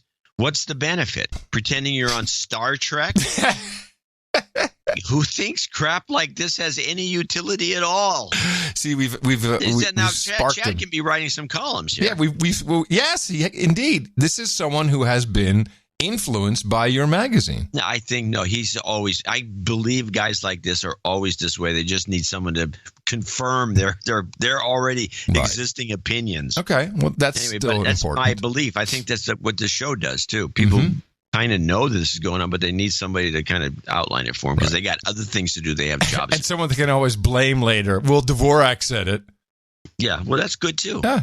As you no doubt have noticed, I really appreciated John's pieces in PC Mag because they seem to be the only place where common sense would kick in with regard to Silicon Valley inventions and personalities. Luckily, we still have such insight at the No Agenda show, but only if my fellow listeners donate. Belated congratulations to Adam and Tina on their upcoming nuptials. She sounded like a keeper to me for the first time Adam mentioned her. No, she is. Total keeper. Jingle request.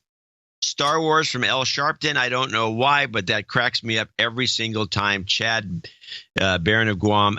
We can give him some karma, too. He's a good guy. Star Wars. Everyone's going nuts about it. You've got karma. Yeah, it is funny.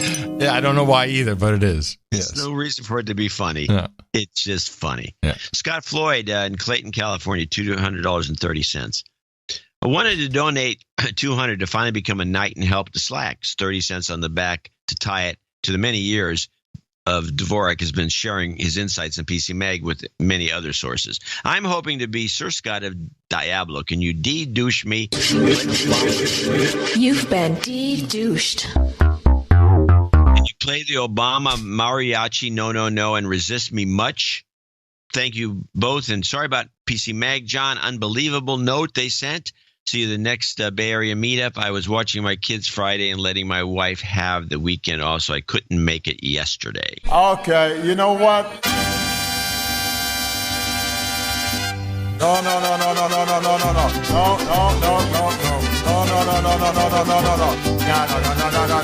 Hey. But resist we much.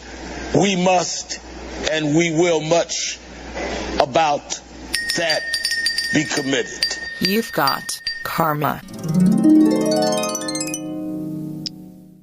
Gerald Parker is our last associate executive producer from Durham, North Carolina, $200. And he says it's his birthday. Hope I get this in on time. I'm on vacation in New Orleans having my Rent Boys and Chardonnay. Here's the money. There's plenty of it down there. Here's the money I will, although you can get some muscadine wine down in Louisiana, too. I thought there's plenty of Rent Boys down there. I didn't know you were talking about the Chardonnay. Rent Boys. They're available. Here's the money I would have spent on one. I'm taking one for the team today. Yeah. Is that all it costs, huh? Rent Boys are $200. Is that the market? Is that the going market now? Gerald might or might not know it's from Durham nearby. Oh. Now, I want to talk a little bit when we get out of this segment about North Carolina and the storm, because there's something that no one has covered. I don't know why. Maybe Gerald can send us a note later about it. Okay. And that concludes it. Those are our producers, associate producers, and executive producers for show 1071. I want to thank each and every one of them for supporting this operation. Yeah, this operation thanks you. And we'll be thanking more people in the second donation segment for people who came in with $50 and above. And as always, another show is coming up this time for reals on Thursday. I look forward to it, as does my partner in crime, John C. Dvorak. You can support us at Dvorak.org/NA. And there's more deconstruction to come. You can go out there and do with it as we always do. Our formula is this. We go out, we hit people in the mouth. New World Order.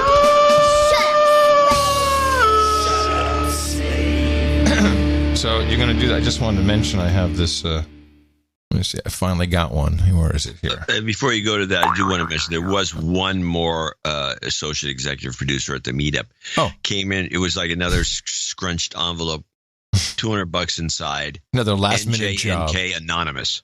Oh, okay. I don't know who it was. Yeah, I got a boing. It's kind of a weird one. You got your boing. I got a boing. You got your boing. I got my boing. Got my boing, man.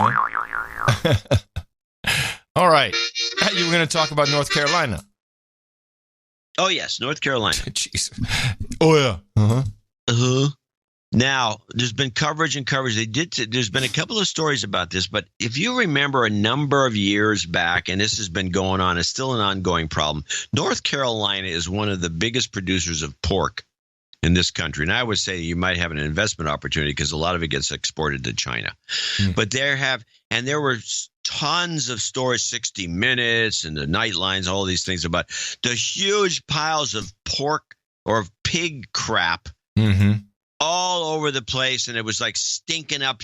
Whole counties of North Carolina stink because of the pig crap that was everywhere, and all these pig poop shitting all over everywhere. And apparently 1 million or more pigs were killed by this storm, these floods and these storms. What happened to all the pig poop? Does anybody write a story about it? It has to. The whole state has to be inundated with pig poop. It's like a sewage mess, and no one has discussed this. Now, I know that everything went from North Carolina to South Carolina. But pig poop there, too. Yeah, but where does it ultimately flow? I mean, this stuff is managed. I mean, but Tina was telling me that she looked at Lady Bird Lake, which is really part of the Colorado River, which is managed by the Lower Colorado River Water Authority. It's all connected. And she said there was sludge coming through the other day. I mean, you got to wonder where. You're right. Where does it go? Who takes care of it? Where does it just roll off down to? How come nobody's writing about it? Are these? Was that picture of because Cooper sitting in, standing in the water? Was he actually standing in pig poop? I don't know. I think he was. It must have been. Do you have a clip? Don't have a clip. Maybe it'd be an outtake. It'd be him going, "Boy, it stinks here for some. What does this stink? What is this smell?" Well, I just think it's very poor reporting. Well, zero reporting.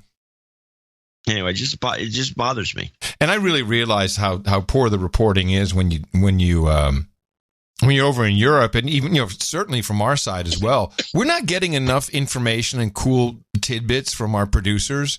I mean, you look at did you know about the big Brexit breakup? They were all in Austria, and the EU said, screw you, Theresa May.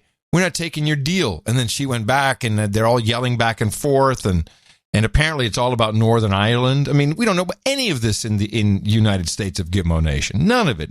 Did you see it on Democracy Now? Did you see it on PBS NewsHour? No. These are not unimportant events. No, that's because it's got nothing to do with Trump. Although it did remind me that Trump had told her, look, you got to approach the negotiations this way. And he said, no, she didn't want to take my advice, so she'll do her own thing. It's going to be very tough. And it looks like she went into a negotiation and didn't do it right. And it's the EU guys who are all sitting there all high and mighty, and they're going to show the big swinging dicks like, oh, we're the EU. We're not going to take your damn deal. Do a no-deal Brexit.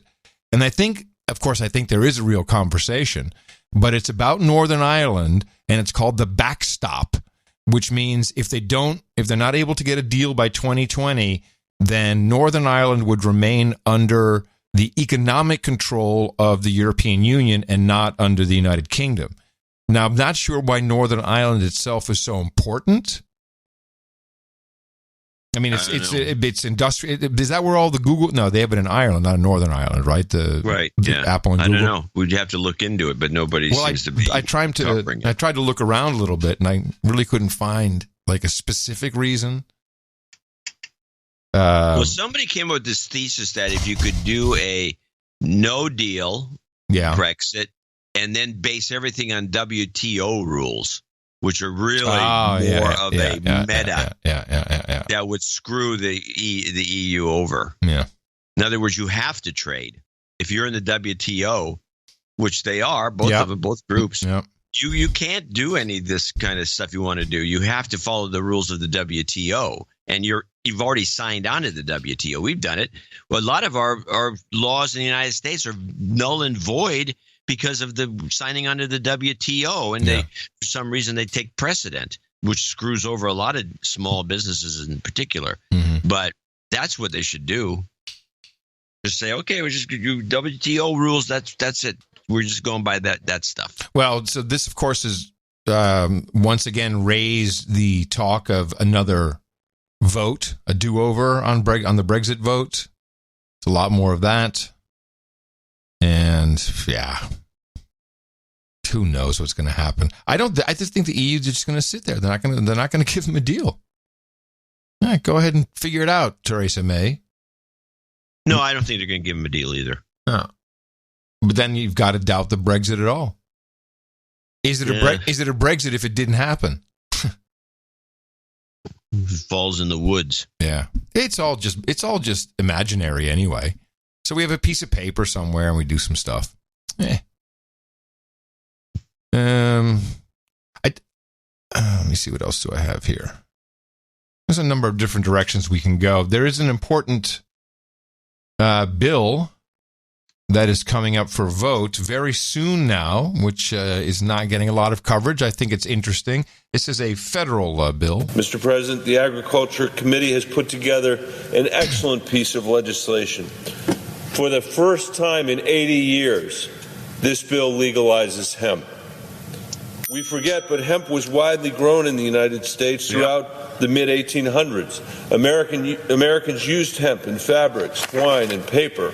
Our government treated industrial hemp like any other farm commodity until the early 20th century, when a 1937 law defined it as a narcotic drug, dramatically limiting its growth.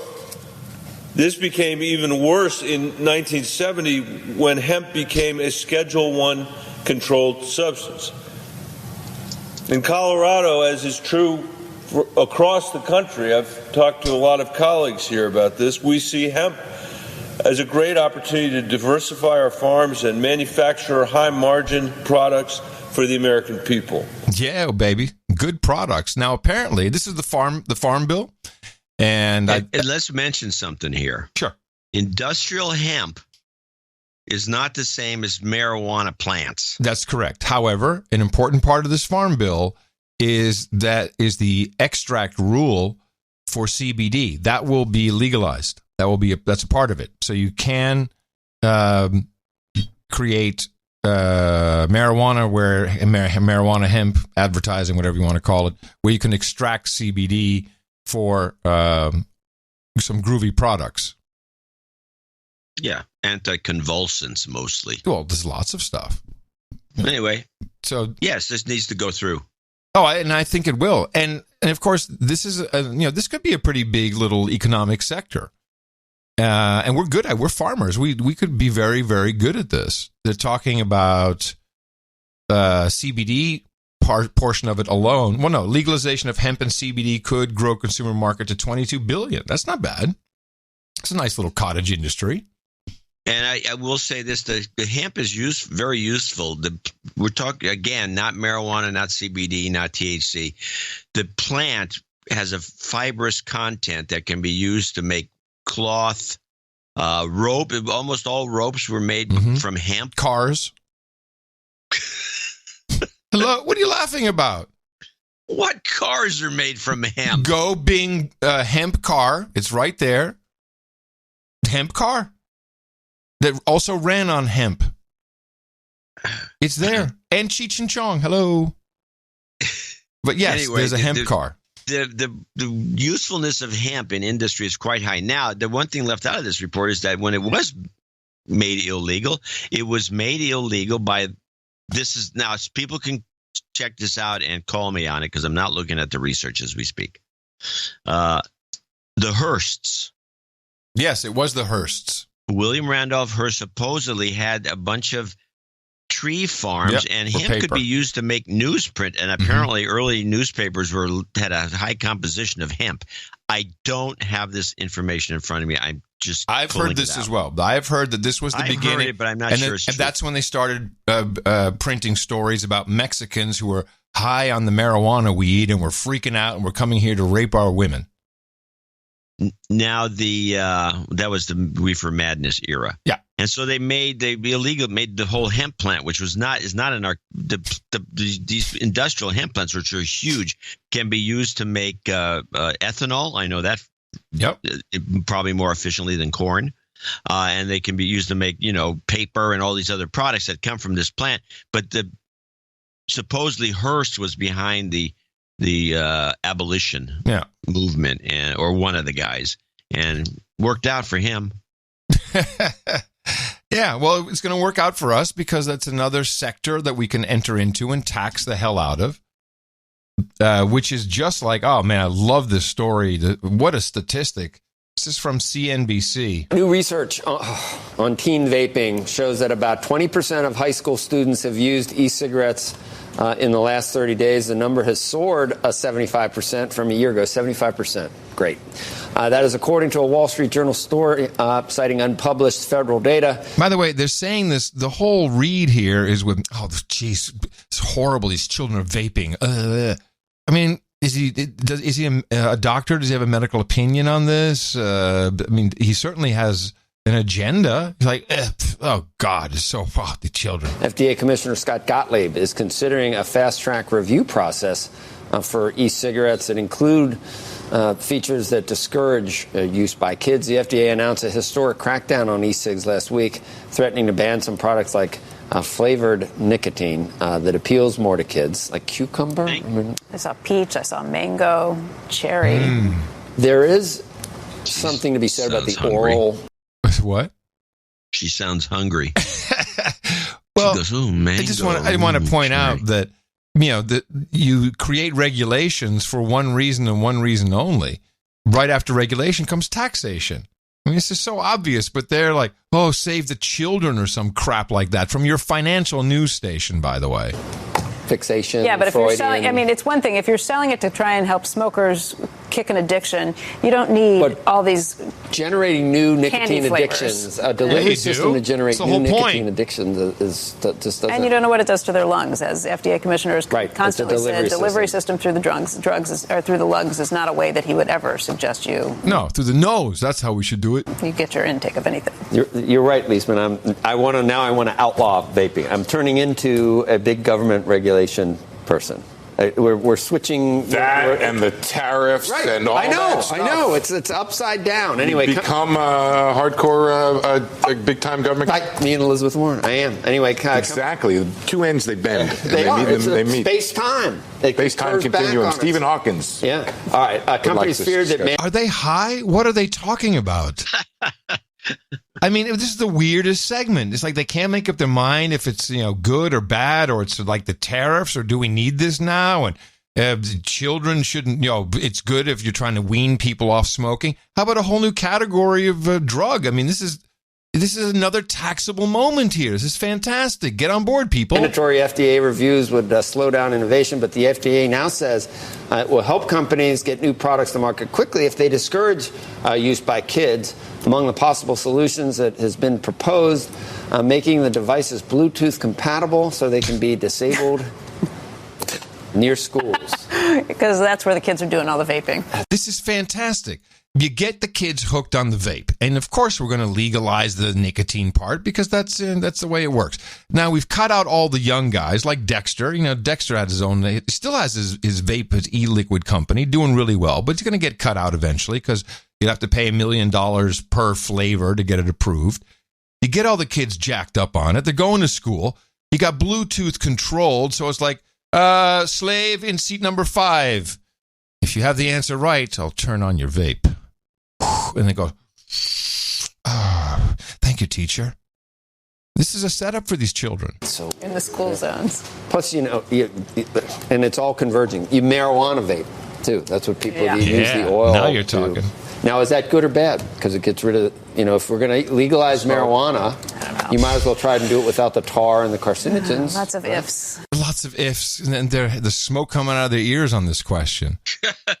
Yes, it's all part of it. I mean, that's the beauty of it is you can be vaping, you can be dabbing, and no one will really know. Yeah, exactly. I'd know. But 75% increase in vape, and believe me, it's not just kids vaping cucumber nicotine.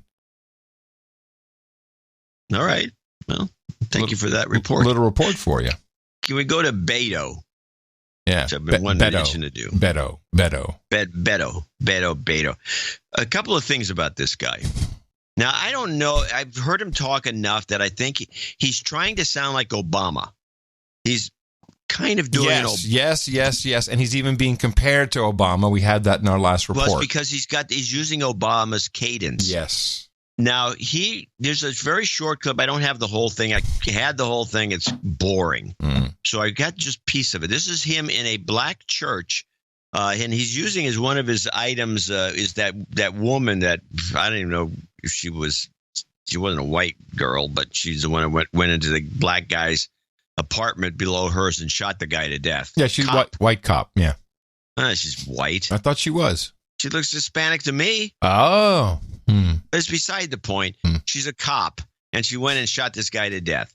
And, this is a sketchy story. Everybody knows. What is this? Maybe it was a jilted lover. We don't know. The story's never been fully realized, so we don't care.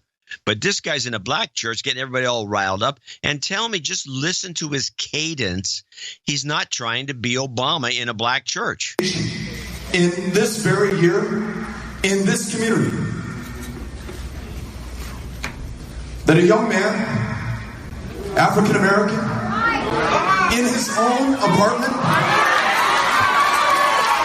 is shot and killed by a police officer. And when we all want justice and the facts and the information to make an informed decision, what is released to the public? That he had a small amount of marijuana in his kitchen. How can that be just in this country? Yeah, totally. What was wrong with him? If we can find that grace, anything is possible. Yeah. If we can tap that grace, everything can change. Yeah, it's taken a little bit from Martin Luther King. Yes. Yeah, Martin Luther King narratives. Yeah. And also, this guy's playing this. Also, I saw him, a video of him at the drive-thru, Whataburger drive-thru, which is big in Texas, our Whataburgers. And he was doing air drums in the car.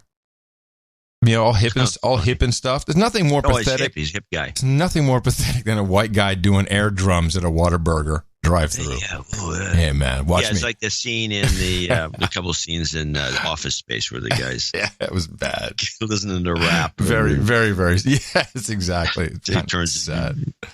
Now, so we have the Beto Cruz debate that went on. Yes. And a couple of things that my take on this. For one thing, Cruz has always been kind of a snot-looking guy that I don't think has a lot of personal appeal in terms of his appearance.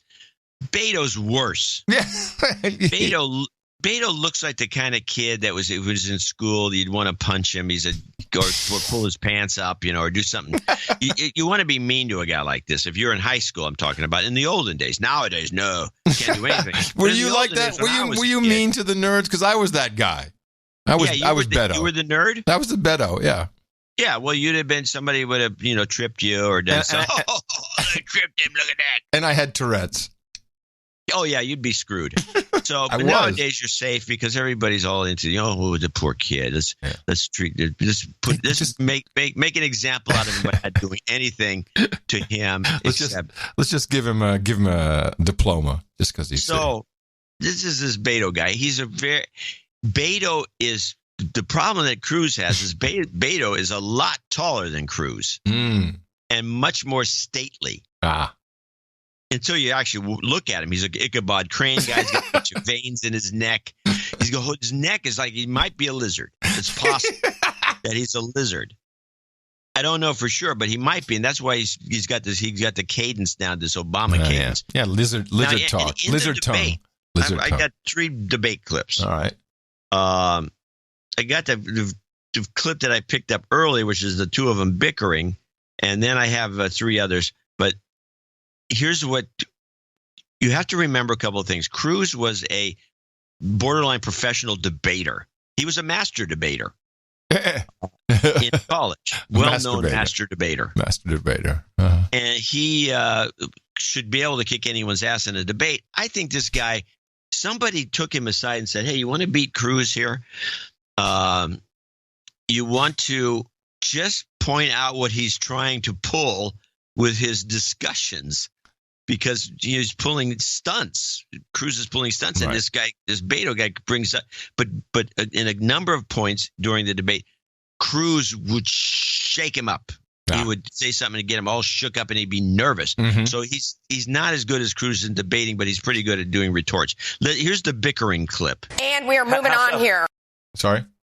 Yeah, play that clip. Oh, no, I thought you were talking in between. I'm sorry. And we are moving on here. Of course, I support the Second Amendment. In what way, in what respect, and name one judge you've ever supported who would actually you may not understand how the House and the Senate work, but it's your job in the Senate to decide if you're going to support or not support a given nominee. Did you endorse Hillary Clinton? Not in the House. Did you endorse Hillary Clinton? That has nothing to do with it does, because Hillary promised every justice she would appoint would vote to overturn Hillary. I fully support the Second Amendment. Time, gentlemen. Let's move on here. Oh, yeah. Now, after that little back and forth, and the guy got a good one in there. If you understood the House and the Senate, By the way, he had a good one in there. By there. the way, he was hold on. He actually even stutters like Obama when he's shook up. Oh, yeah. Yeah, good catch. All right, so here we go with the Beto Cruz. Beto's talking about all the blacks in prison. He's trying to appeal to the black vote in Texas. But he's kind of one of those guys. I don't know if the black voter would – I mean, they like to hear him going on, but he's got this really smarmy quality that I don't know if blacks really – I don't think they like Cruz either. I just don't think they're going to come out and vote for either one of them. But let's play – this is the way it would – this is clip one, and this is kind of the way it goes. That is disproportionately comprised of people of color. Too many unarmed African-American men losing their lives in this country. To peacefully protest that injustice nonviolently, and to call attention to that, to prick the conscience of this country so that those in positions of public trust and power will finally do something. Standing up not just for your rights, but everyone's rights in this country. There's nothing more American than that. That's your time, Congressman. I'm going to have to ask again for the audience to please refrain from reacting and applause, okay? We need to get through a lot of questions here. Mm-hmm. Senator Cruz. You know, Congressman O'Rourke gave a long soliloquy on the civil rights movement. And I'll tell you, one of the reasons that I'm a Republican is because civil rights legislation was passed with the overwhelming support of Republicans. And indeed, the Dixiecrats who were imposing Jim Crow, the Dixiecrats who were beating those protesters were Democrats. And that's one of the reasons I'm proud to be a member of the Party of Lincoln, a member that stands for equal rights for everyone, regardless of what race, what ethnicity. Every human being is a creation of God that our Constitution protects. But nowhere in his answer did he address the fact that when you have people during the national anthem taking a knee, refusing to stand for the national anthem, that you're disrespecting the millions of veterans, the millions of soldiers and sailors and airmen and Marines that risk and fight and die to protect that flag and to protect our liberty. And to be clear, everyone has a right to protest. You have a right to speak. But you could speak in a way that doesn't disrespect the flag, that doesn't disrespect the national anthem. And I'll tell you, those civil rights protesters would be astonished if the protests were manifesting and burning the flag. Dr. King, that's not something Dr. King stood for. He stood Senator for justice without disrespecting the men and women who fight for this country. All right. I just have to say something about that. I'm so tired of hearing this bull crap. Trump aside, I'll get to him in a second. The kneeling for the flag during the anthem issue is... The problem is not the kneeling and all. The problem is not that the flag is for the men and women who died. No, the problem is it's a militaristic reality television show. And the military pays for their militaristic part of it. It's war games. It's jets flying over. It's a part of the package. It's a entertainment package that you are ruining. And Trump is very street savvy in this regard by framing it as un-American, unpatriotic, and causing a big stir about that, and being able to point to unpatriotic behavior as uncapitalist because you're losing ratings and losing advertising money. There's all those elements. Putting this aside, yes, this thought of yours, which we've discussed a lot. I just wanted to make sure people remember. The problem is I have a thing that relates really what I'm Cruz shutting said. up. I'm shutting up. What Cruz did, he went through he did his debate thing, and he went after the guy, and he did this and he did that. Now I'm going to play Beto's retort to what Cruz said specifically, not to the issue at all, because he doesn't address the issue. He addresses – this is why I think Beto's good. Unfortunately, he's easily shooken, but I think he's good at this. What he does is he deconstructs what Cruz does instead of discussing the arguing with Cruz, because you can't beat Cruz. He'll just beat you up because he's a kind of a semi-professional. Do we want to rewind the last? Do we want to read the last 10 seconds of Cruz so we're back in the there? Last 10 seconds and then cut to. We'll go to the master debater, and then we'll go to Beto's retort. I'm sorry for interrupting the flow. I didn't realize that's what you were doing. The Constitution protects, but nowhere in his answer did he address the fact that when you have people during the national anthem taking a knee, refusing to stand for the national anthem, that you're disrespecting the millions of veterans, the millions of soldiers and sailors and airmen and Marines that risk and fight and die to protect that flag and to protect our liberty. And to be clear, everyone has a right to protest. You have a right to speak. But you could speak in a way that doesn't disrespect the flag, that doesn't disrespect the national anthem. And I'll tell you, those civil rights protesters would be astonished if the protests were manifesting and burning the flag. Dr. King, that's not something Dr. King stood for. He stood for justice without disrespecting the men and women who fight for this country. Okay, now we go to Beto's retort. You heard Cruz's answer. First of all, he again tried to mislead you by taking a peaceful protest during the national anthem to burning a flag. No one here, myself included, has suggested that anyone should be doing that. He also grounded his answer in partisanship, talking about the GOP being better than the Democrats. Listen, I could care less about either party at this moment. At this deeply divided, highly polarized time in our history, this moment calls for all of us, regardless of party or any other difference of race or sexual orientation, how many generations you've been here, or whether you just got here yesterday. We need to come together for this country that we love so much. Yeah, Beto butt slam. And we're moving on here. The next question for Senator Cruz. Nice. Beto butt slam. I thought you handled that perfectly. Instead of addressing any of Cruz's things, he deconstructed it. Yeah, it was very good. Very good. Now, overall, though, I would say that Beto is taller. He might be more imposing. He might be. But he's no master debater. He's no master debater that we know of. And he's got he's got the lizardy thing going on, which is kind of bothersome. He might be a lizard. Yeah. Now, we can play the Beto Cruz rundown, which I believe is somebody else's analysis of the whole situation. It was an incredible debate, I have to say. Really worth watching. It's online if you haven't seen it. But I do want to, this is closer than expected, this race. Yes. They really thought Ted Cruz wouldn't have any competition. What were your main takeaways from the debate? I would have three takeaways. First and foremost, from a technical standpoint, Senator Cruz has debated countless times. He was even a debater back in his college days, and I think that really showed last night from a technical standpoint. But the second point is just what a cultural, political moment. I mean, anyone who watched that debate, that is the most perfect illustration of where we're at in our political climate in 2018 that I've ever seen. On the issue of the Second Amendment, I think that this is definitely going to be a clear battle line in the state of Texas, and Senator Cruz and his campaign clearly feel that they have the upper hand on that. But the third point that I would make is the one that you just made, and that is that these polls are tightening, and Congressman O'Rourke has really made this interesting and really made this close. And I think it was interesting to hear him talk about the issue of immigration through an economic lens. That's something that many Democrats in other parts of the country haven't done. But Congressman O'Rourke sought to really make the case that the president's immigration policies aren't just, he made less of a personal appeal and more of an economic policy pitch. And I thought that was interesting given the demographics of the state and the geographic location. Now, with that in mind, I do have to play an offbeat clip. This is not talking about, Beto didn't go on with they're separating the moms from the kids and all this thing. That, which is apparently such a big issue that it even shows up in Ireland. And I have a Nigel Farage clip. Okay. Where he's on his LBC show and his radio show, and he's got this hysteric Irish woman who's going on and on about this situation with the immigrants, which really began, as you pointed out, with a judicial, an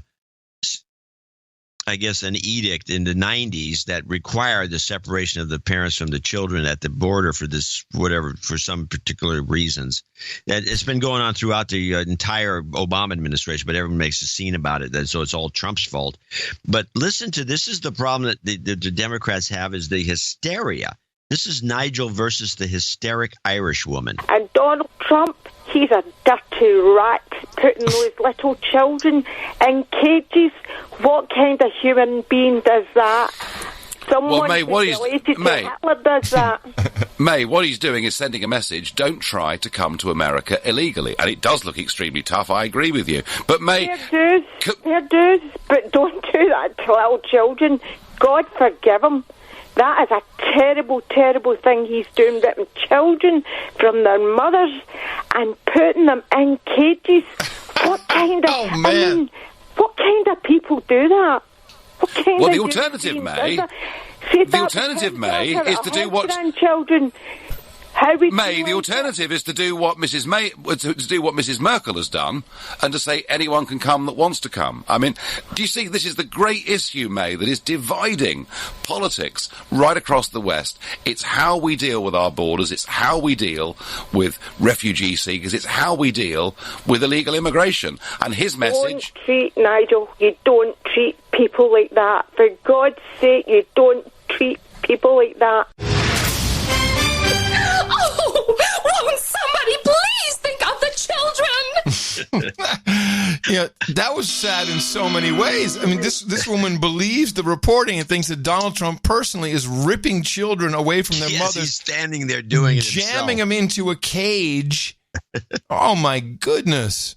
Well, all right, then I had a Beto clip, but forget that. I'm going to play my clip from a black woman in Pasadena at a city council meeting who is very happy with ICE and what they are doing. And her plight is just, it's something that you don't hear. Well, I didn't get off of mainstream media. You won't see it on television. I was born in Los Angeles, California, born to a dad who worked at Commie Airlines, a mom who was a housekeeper. My family background is that I'm descendants of slaves. We've been here since the 1850s, and I can trace it back to that. We did our family tree. Prior to that, we don't know. We know that we originated from Africa, but we've never been there. Okay, that's the first thing. The other thing I want you to know is that I grew up in Pasadena area, and many of my best friends were Latino. Okay, there's a huge population, but they were Chicanos, and they loved blacks. There was no problem. The reason I say this to you, and the reason why it's so important right now, is because I left to go to Texas and came back and was being harassed by illegal immigrants, not Chicanos, Mexicans. They were following me. They were looking at me like, what are you doing in Pasadena? That's how much that border had opened up. What I want to say to you is that we have been forgotten, blacks and Africans, African Americans. And the reason why I can tell you that is because I called the EEOC. There was a paragraph for Latinos. There was a paragraph for Asians. Nothing for blacks. And I just about hit the roof. What I want to say is everyone has a right to be here. You do, but you need to come legally. Can you actually hear this? Because it seems a little hard to hear from me at the moment. It's barely audible. Okay, that's what I was. But it's good enough. I mean, I can hear that she's irked about the fact. I'm hearing this message from more than one person. She's like one of many blacks saying, "Hey, what about us?" And this EEOC, hey, Democrats, you haven't done anything for us. You're not even trying to do something for us. You're making it worse. Yeah, and the EEOC thing is also, I didn't realize that African Americans no longer are part of the equal opportunity movement in California. I didn't know that either. Yeah. Well, the clip is in the show notes. I think people should go and listen to it there, because we have to move on with more things. I'm going to show my support by donating to No Agenda. Imagine all the people who could do that. Oh, yeah, that'd be fab. Yeah, on No Agenda in the morning. Yeah, moving right along. So let's go over. I'm going to do the first. I'm going to start off with the separate listing or mention of the people at the Oakland meetup that gave $100 or $50 or more, which is a lot of people, especially the $60 from the ATM. I want to appreciate that. It's great. Brian Mickey in San Francisco, $100, who had it doubled. Erie Kayuragi, I think, had 100, and so did Brian Mickey. which is, I'm sorry, I mentioned him a minute ago. Argentinanonymous, Argentinian guy that was there, 50. Nice. James Lesko from Alameda, 5280. And with a note from, he says we should reinstitute the Mile High Club, and that's why he gave 5280. I've forgotten about that. Yeah. 5,280 feet. Yeah. And then I'm going through this at the table, and then Jay is sitting there. She says, we should rethink this Mile High Club. And she says, yeah, be really douchey on the show. She doesn't like the idea. She's actually a listener. So I love that. I love that she listens. That's so cool. Yeah, she thinks it's douchey. Pluto and Scorpio, baby. Cordelia Mellor needs a de-douching. No, we can do that. You've been de-douched. Ike Katagawa, 60. Sir, and she no jingles, none of that. Yeah. Sandy Block, 60. She has sent a cute little note. Edward Halsey in Oakland, 150. Eden Anderson. Oh, Edward and Eden. Stuart Long in Lafayette, 5550. Nick Goes West, 80. Luke and Beatrice Hatcher. We put them in the beginning, sorry. Justin Kane, 50. Anonymous, 60. Jason, no name, 60. And got a few things. Please accept this donation by faithful listener. Nick Goes West. Here's a little note. A card from Sandy. Thank you for the work you guys do. And then I got this note from, I guess it's from Terra Avion subscription service from Stuart Long. He says, thank you for your courage. Travel karma for Robert Conti, who is propagating the formula in Brazil. Okay. We'll put that at the end for sure. Yeah. I think Stuart contributed something too. I don't know what. Anyway, Defaball showed up late, and I missed him. And I think that summarizes that group. I think I got most of them. Thank you, group. Do we have any more meetups planned? Let me look at the notes here. I don't have anything. No, I don't have anything on the list. But the locals are going to do their own thing. Good. So they'll be local number 2, I think, by the time that they get it together. Yeah, they got enough people. Robert Hausner in Marmora, Ontario, 125.47. Patrick Melly, these are people that are contributed to the show, 1071. Patrick Maley in Bountiful, Utah, 12345. It's contribution to John's severance package. Yeah, that turns out to be the severance package. Caleb Kniffen, $110. Pete Federici, $110. Needs a jobs karma for him and his partner. We got that coming up. Stefano Sartoria Alta, Baronet of the Glen Ellen and Slanoma, 10101. Ian Field, 100. Matthew Anderson from West Roxbury, Massachusetts, 100.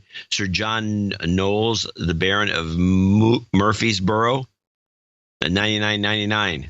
David Fugazotto, 81. Sir wait. Stop at Fugazotto for a second, because you made a call for a donation amount for PC Mag. So he took the F, the U, the C, and the K, and the PC, and the MAG, and he did 6 plus 21 plus 3 plus 11 plus 16 plus 3 plus 13 plus 1 plus 7 is 81.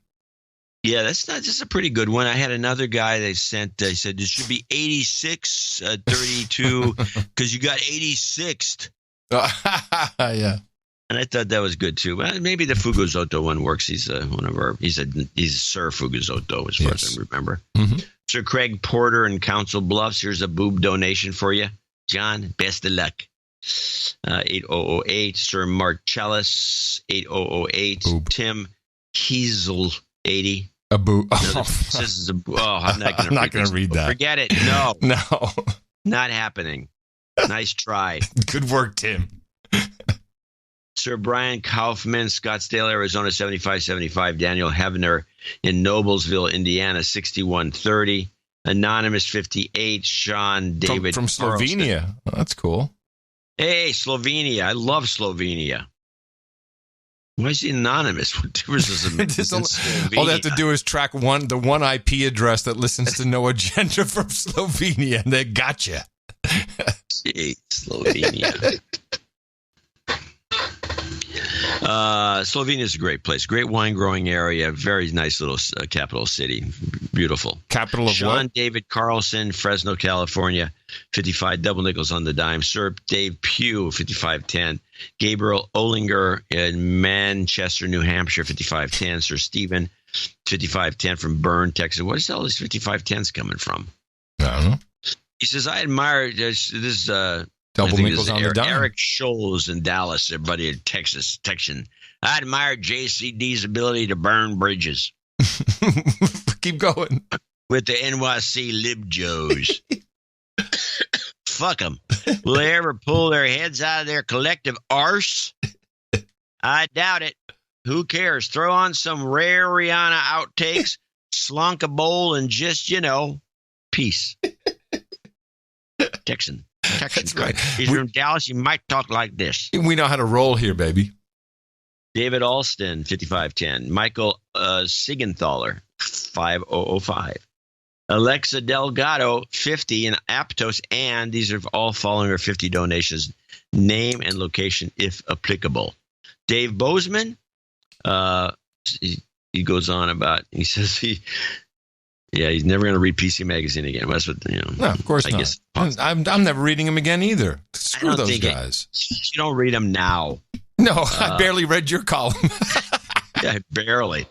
Oh, that might be interesting. I'll try looking at that. No, only if I caught a tweet. If I caught a tweet, I'd read it. Zachary Hanslick. Ryan William Bryant, who in Spartanburg. I think he may be a Sir, South Carolina.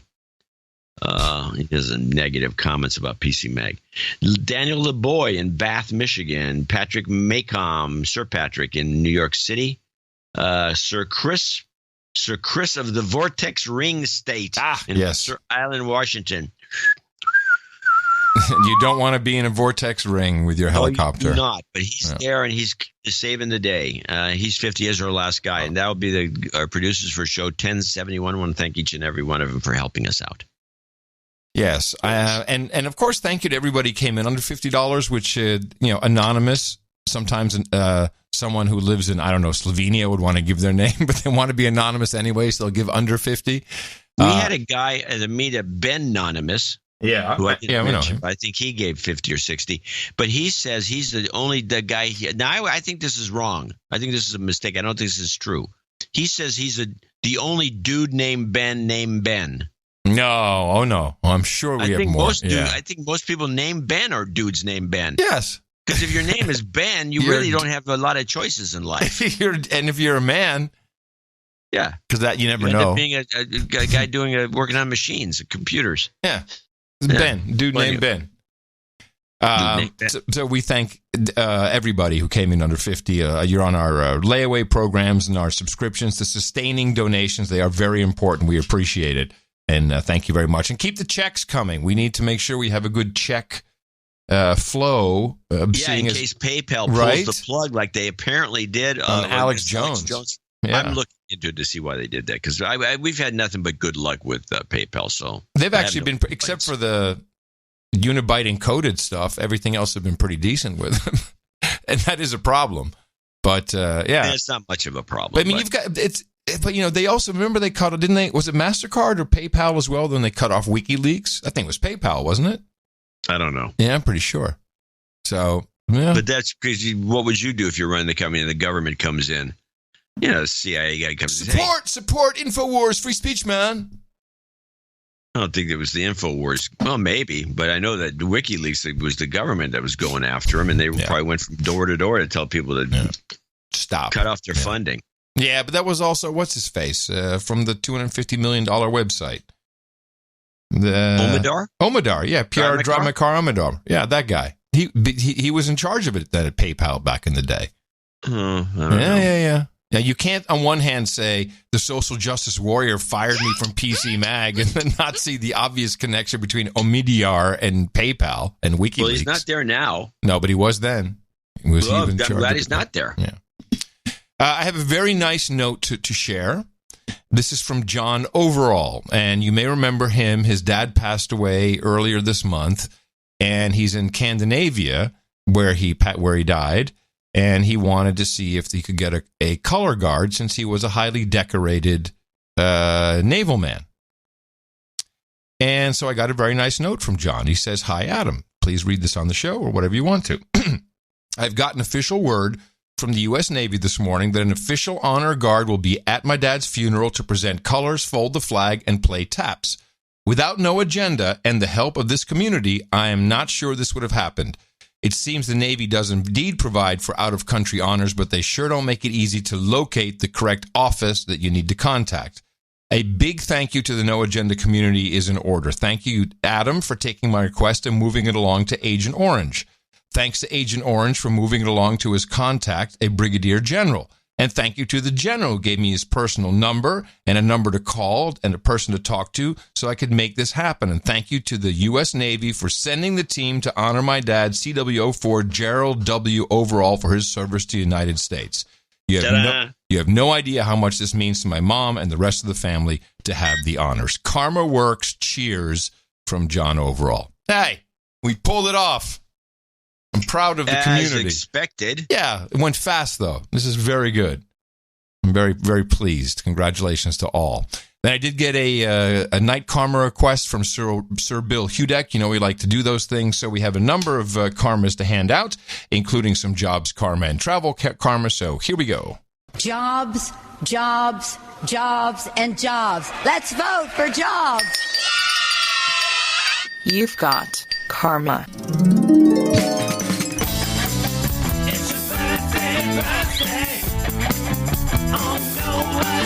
And here's our list for today. It is the 23rd of September, 2018. Gerald Parker celebrated on the 20th. Buzzkill Jr. celebrated on the 22nd. Definitely one of those Pluto and Scorpio kids. And we also say happy birthday to our very own Sir Bemrose, who manages so much of the back office and makes sure everything runs in the data center. And we say congratulations to him. He turns 41. Happy birthday from everybody here at the best podcast in the universe. It's your birthday, yeah. Which is so nice for Sir Bemrose. Buzzkill Jr. in there? You didn't hear me say it? Yeah, he celebrated yesterday. I said the Pluto from Scorpio kid. Yeah. I was looking through the No, the correct answer is you were looking for your blade. Looking for your blade. I was looking for my blade, and I found it. Nice.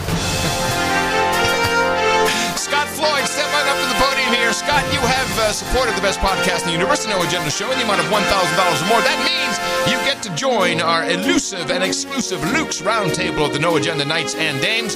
And I hereby am very proud to pronounce the Sir Scott of Diablo. For you, my friend, we have Hookers and Blow, Rent Boys, and Chardonnay. We've got bourbon and bong ribs, cold brew, coffee and cannabis, Dr. Pepper, and a quick handy rabbit meat and goat milk, Dame Elise's limoncello and salmon, Pog and Poise, Steel Reserve, and Black Miles. We've got breast milk and pablum, ginger ale and gerbils, sparkling cider and escorts, bong hits and bourbon, vodka and vanilla, geishas and sake, Rubenesque women and rosé, and of course, mutton and mead. All of that for you here at the round table, and make sure you collect your ring by going to noagendanation.com/rings and have good old Eric the Shill get your ring size, and we'll take care of all of the rest. And thank you for supporting your No Agenda show. I have a couple of notes and also a very interesting bill that popped up in California, your neck of the woods, regarding the scooters, the electric scooters, the dockless motorized scooters. There should be some pictures floating around. I hope somebody sends it to me of the scooter that we had at the meetup. Somebody stole it off the street and brought it into the bar, and he got me to pose with it. I haven't seen that one yet. Well, Lime Bikes, who I believe has an investment from. Then this is not a bicycle. It's it's the scooters, the little. Yeah, that's scooters. What this was too. This is a bird. Oh, it's a bird. Well, I think Lime has an investment from Alphabet. So there was a lot of lobbying going on for a new law for motorized scooters. And it was signed into law on the 19th by Jerry Brown. And they did something very interesting. See, one of the issues with this program is they want a couple of things to be law and a couple of things not to be law. And I have to give props for all these companies and their uber ramrod approach. Just flood the cities with these things. without asking any permission, without doing, any real legwork, then, or at least not apparent, then, get everyone hooked on it. The kids love it. Of course, older people like me, white cis males, we don't have smartphones, so we can't participate in this revolution, this mobility revolution. Yeah, it's a revolution. It's a revolution. I think we had these when I was a kid. I'm surprised they don't have me put a bunch of these where you have like a 2x4 with two roller skate heads at either end and a wooden box and then some soapbox. It's like a box. Yeah. Well, so now regulation is starting to come in, but there's a lot of lobbying. And there's a number of things that you don't want as a mobility company. There's some laws you do want and some you don't want. Now, the good news is that across the board, but even in this new bill in California, which is Assembly Bill 2989, there it does say you may not operate a motorized scooter upon a sidewalk, except as may be necessary to enter or leave an adjacent property. So I like that. You may not leave a motorized scooter lying on its side on any sidewalk or park a motorized scooter on a sidewalk in any other position so that there is not an adequate path for pedestrian traffic. So those are all good. But what you do not want at any time is a law that forces people to wear a helmet. I would say that's the number one problem because, your usage will go down immediately. Oh, yeah, because who's going to walk around with a helmet all day? Exactly. So we needed that. Which kind of goes contra to the news reports of people being hit and dying with their heads splitting open. Another two people died this week. Yeah. And you also don't want speed to be limited. So here it is in California. This new law, this bill would permit a local authority to authorize the operation of a motorized scooter on a highway with a speed limit of up to 35 miles an hour. Oh, my God. Yes. And then this is the tricky one. The bill does require the operator of a motorized scooter to wear a helmet only if the operator is under 18 years of age.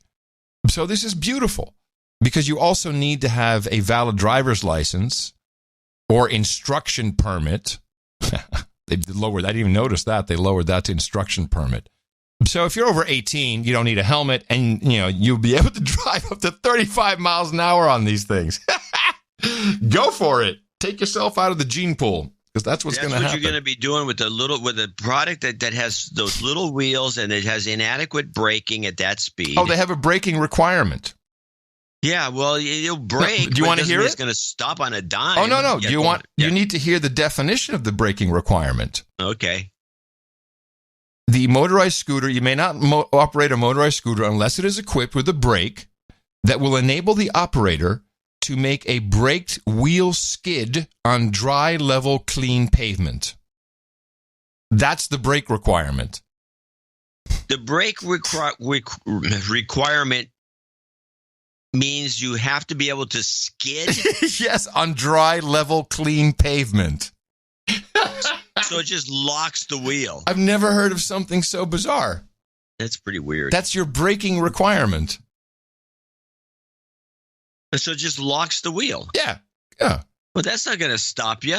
If you're doing 35 with those little wheels, you're going to skid about, I don't know how many feet you're going to go, but it's not going to be. Blow a tire. If I were you, I'd jump off. I'm just saying, that's the law. Well, good work, Alphabet. You've made the world a little bit safer. So when I went to the meetup, there was a bunch of these scooters flying around Oakland. Unbelievable. Well, while we're on the topic, because of course this is happening in Austin, I am boots on the ground in the middle of this, and I have to say, Tina picked me up at the airport, and we were driving back into downtown, and I thought there were more. I think it looks like there's more of these damn things. It's just they're zipping all over the place. I said, I can see it, I can feel it in 2 weeks.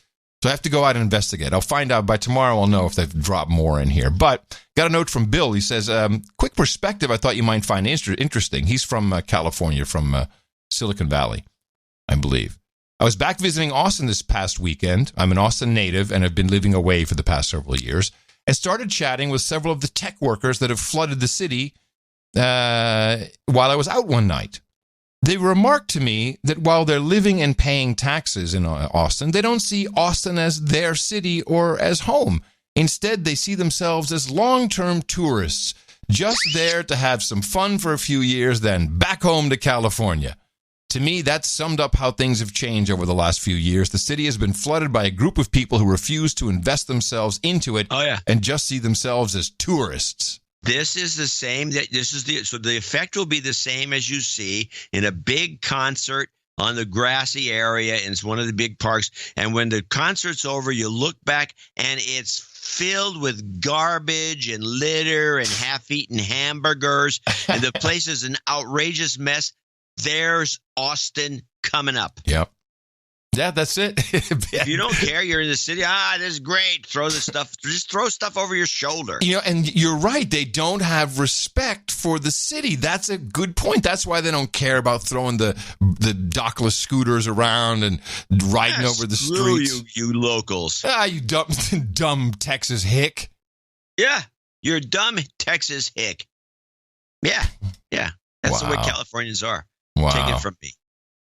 Wow. That's a good point. That's a good observation. Yeah, it's a good one. Yeah. I got a note from Nathan. He's a teacher.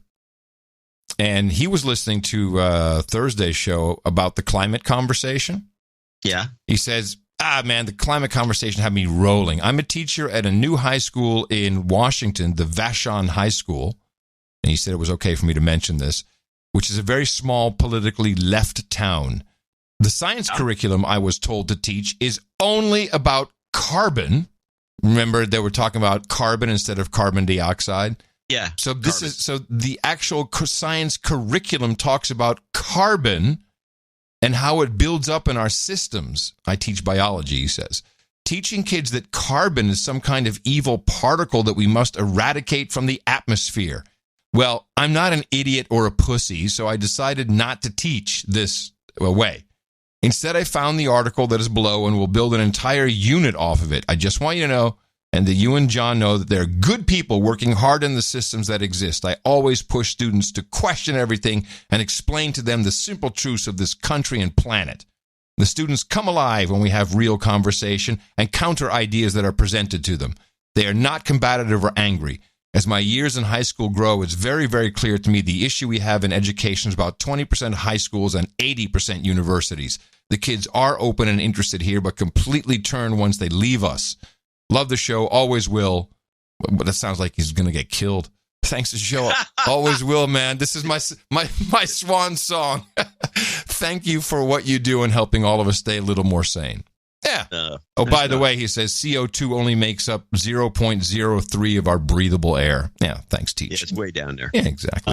That does bring me to another Agenda 2030 clip of global warming. This is something odd is going on here. 3, 2, 1. A hot and fiery start for a mission that'll study the coldest places on Earth. The new NASA satellite was launched safely onto a path that takes it almost directly over the poles. Its quest to determine precisely how global warming is affecting the planet's ice. ISAT-2, as it's known, is equipped with a green laser that'll fire down on glaciers and sea ice. The faster the beamed pulses of light bounce back to the satellite, the thicker the ice must be. And if the heights are seen to drop over time, it'll indicate the ice is melting.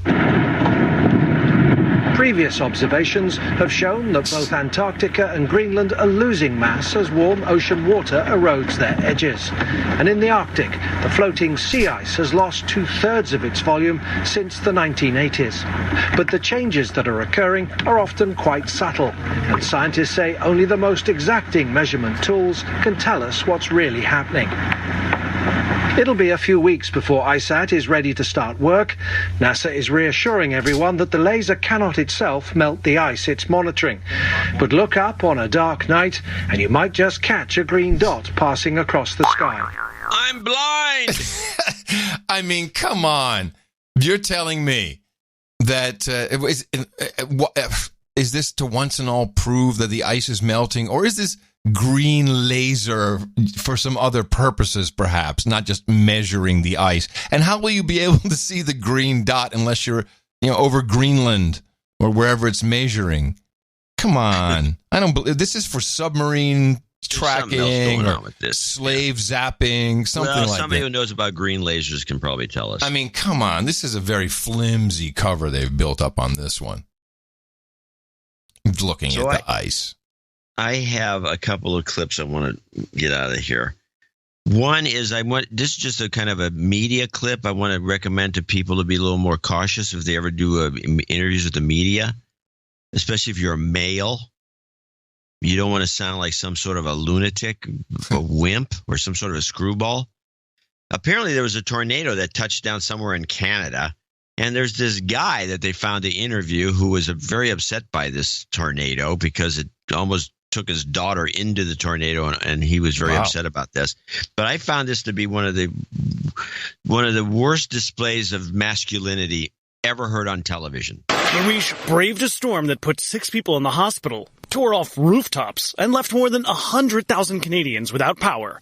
James Witter recalled watching his daughter nearly fly out of his grasp. When it ripped our roof, my daughter, she went flying up, and I'm holding her hand. And I almost let go because she was slipping, and I said, if she's going to die, I'm going to die with her. Witter's daughter survived. No one was killed in the tornado. Oh, man. Wow. That's just like the Wizard of Oz. He's flying off into the tornado. Really? Yeah, sure. Yeah, but no one was killed. Nothing happened. Nobody died in this tornado. It sounds a bit like, leave Britney alone, okay? It may be fake. Yeah, it sounded a bit fake. Yes.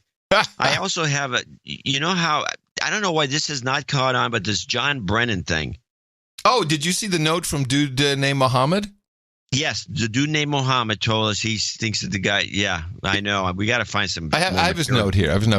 The snippet you had about Brennan had some interesting factoids that gives it some weight, as these guys may have some reliable sources. Example: the use of the term shahada, which is a declination of faith that takes place when someone converts.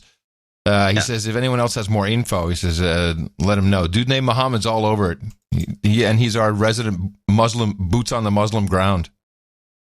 So let's play this. This is a very interesting clip. It's not about Muslims in any way, but it makes me think that maybe they're doing I don't know what they're up to, what everyone's up to. But this is Lou Dobbs, second stringer over there at Fox. Lou Dobbs on the communist Comey and Brennan. Last night, Congressman Gohmert was with us here, and he put the spotlight on something that a lot of people didn't recall or even know about James Comey's political past. Here he is. I did not know until last week I saw an article from 2003 where Comey was bragging that, I was a communist until I became whatever I am now. I'd never heard that. Comey the communist. How about it? Who knew that? It's amazing. Well, we know that now. That 2003 article the congressman referred to from New York Magazine, in which Comey says this, quote, I voted for Reagan. I'd moved from communist to whatever I am now. I'm not even sure how to characterize myself politically. He's not the only member of the deep state to have an ideological turn leftward of Karl Marx. Former CIA Director John Brennan also revealing he was once a communist sympathizer during the Cold War, for crying out loud. Are you kidding me? Joining us tonight, James Kallstrom, former assistant director of the FBI. He served almost 3 decades in the FBI and a captain of the United States Marine Corps. Great to see you, sir. I never thought when I came back from Vietnam that there'd be a communist that was the head of the CIA. Exactly. Wow. Well, didn't we know that Brennan had been member of the party of this, maybe the Socialist Party? Wasn't there something there was some other news story I recall about that? Doesn't surprise me. How did this guy get the clearances, and now he's bitching and moaning he doesn't have clearance anymore? You know what, How John? did he get one in the first place? All will be revealed in the book.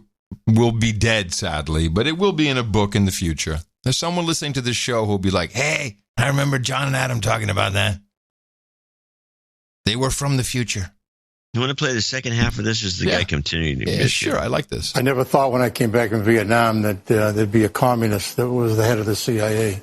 This boggles my mind. I grew up on the FBI television show in which they were pursuing communists. I was like, stop FBI. The guy would shoot, boom, boom. And then the FBI would go, poof, dead.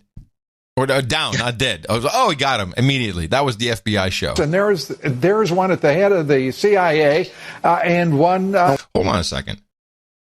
Don't you remember during the Obama years, who was, of course, was, unlike Trump, was run by Defense Intelligence, Obama being run by CIA. Don't you remember there was a whole period where they started to make the feds look like goofy losers? The FBI, I remember us talking about it. The FBI was made into goofballs. Yeah. It was on all the TV sitcoms. The Lear guys and all the rest of them were putting these storylines in there where the FBI is a bunch of boneheads. Yeah. In fact, they got to the point where they have to do a new whole series. They somehow solicited or coerced. I'm guessing coerced. Well, probably with money, which is easy enough. Coerced Dick Wolf into creating a whole new series, and he's the Law and Order guy. And all these shows. He's a famous producer. I'm surprised they haven't brought him up on sexual harassment charges because he's obviously doesn't like women. Oh, he's still in the program. He's still delivering the goods. So he's doing a whole series on the FBI, and if you watch the trailers, it's coming out in a few weeks. You watch the trailers, it's like, what? Are you kidding me? It's like these guys are saving the world. Really a lot different than the goofball era. Yeah. Exactly. But they were pursuing communists, and there's one at the head of the CIA and one I wonder if Comey and Brennan were in the same, the same den, like the Cub Scout den. The communists. They were in the same communist den somewhere up in the Bronx or someplace. Well, I don't want to say that I'm convinced of it, but it could be possible that they would share such a cell. Come on. Share a cell. Now, that was a pun. Yeah. You can see him sharing a cell. Get it? Communist cell, cell, jail cell. Oh, yeah. And the other guy, I love this idea of a Cub Scout den of communists. We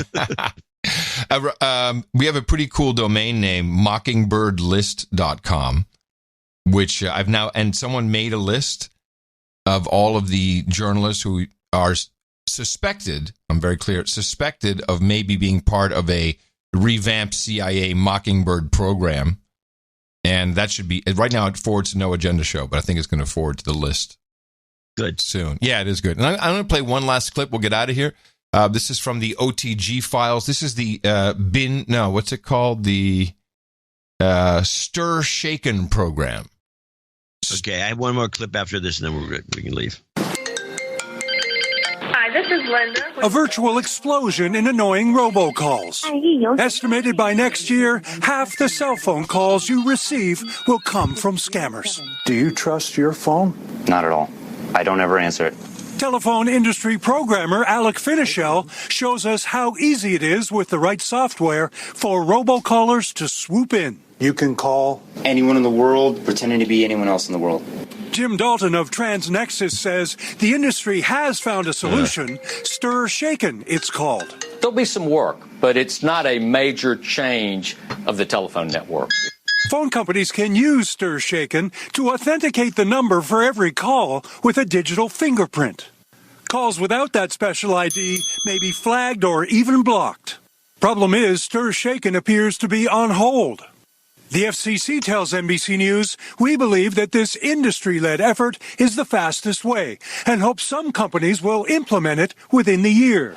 Today, an industry spokesperson tells NBC News users should see improvements by late next year. But consumer advocate Maureen Mahoney wants to know who will pay for it. We want the FCC to ensure that it's free for consumers. With consumers scammed out of more than $9 billion last year alone, returning trust to the phone network is critical. Yeah, so I think the key here is, you get a verified token, which I'm not too crazy about having. Some verified thing, so you know that it's really me calling. And what happened to Pocahontas? Wasn't she supposed to stop this? Pocahontas has done nothing. She's a big phony. The amount of calls I get, and they do now is they call from 512 area code. Yeah, so I have to say, I see the same phenomenon. You don't get so much because you have a landline through Sonic, and they have one of these systems implemented which blocks probably more than 75% of these fake calls. Oh, that's good. And my cell phone's always off, so I never get anything on that. Right. Now, I just wanted to play this one last clip. All right. And this is the one, and people have seen this. This is the woman, this pink lady. Marina, what's her name? She's from Code Pink. She's being hauled off. Code Pink. She's a Code Pink woman. She's being hauled off, and I'm watching this thing, and they're looking at Twitters. Oh, she said the right thing. She gave a nice speech. Where was this? Where was this? I didn't see it. One of these think tank meetings. It was wasn't the. She jumped onto like the CFR stage or something. Yeah, pretty much. And then they dragged her off. I mean, she was yelling and screaming. The problem I have with it is she was obviously mic'd. Oh, really? Oh my goodness. Because if you've ever heard anybody hauled off of one of these things, you hear them as an echoey, "Hey, stop it! You're killing me." She was mic'd, and I don't think it was a shotgun mic. It didn't have the characteristics of a shotgun mic. It had the characteristics of a lav. And I have the beginning of this clip where you can hear it where she's mic'd, and then they bring her up. You can hear her in the background, and she's very clear. And they're bringing her up, and I don't see anybody following her with a mic. I don't see any way that they could have this so crystal clear the whole time. She's mic'd, and they have it going through the board, and it goes right on the C-SPAN. It's as phony as it comes. The most ridiculous thing I have seen. The world community wants to keep the Iran nuclear deal. Our allies are the Germans, the French, the British. They want to keep in this deal. The world community wants to keep the deal. Let's talk about normal countries. Let's talk about Saudi Arabia. Is that who our allies are? They are the biggest threat to the world community. And let's talk. You're hurting me. You're actually hurting me. The guys dragging her off are less audible than she is. Presumably, they're right on top of her. I want to ask, do you think these sanctions are hurting the regime or are they hurting the Iranian people? They're hurting the Iranian people. Okay, what's the source of the video? You said C-SPAN? Yeah. Huh. Now it goes. She's being dragged off, and it's she's being dragged off, and she's not at the podium. Her decibels stay the same the whole time. And she says, "You're actually hurting me," because it wasn't in the script for it to hurt. Good catch, and I think you're right. Troll she said, room. "You're actually hurting me." Yeah, troll room catch. So they're hauling her off. They're moving her out. And this entire 90 seconds is very clear, as if it's like, but who's sending this message? I think she's a sincere Code Pink person, but I wonder. The whole thing is so scamish that it really bugs me. But did you play the whole thing? I got another 30 seconds. It has a nice little ending to it. Making a case for war with Iran.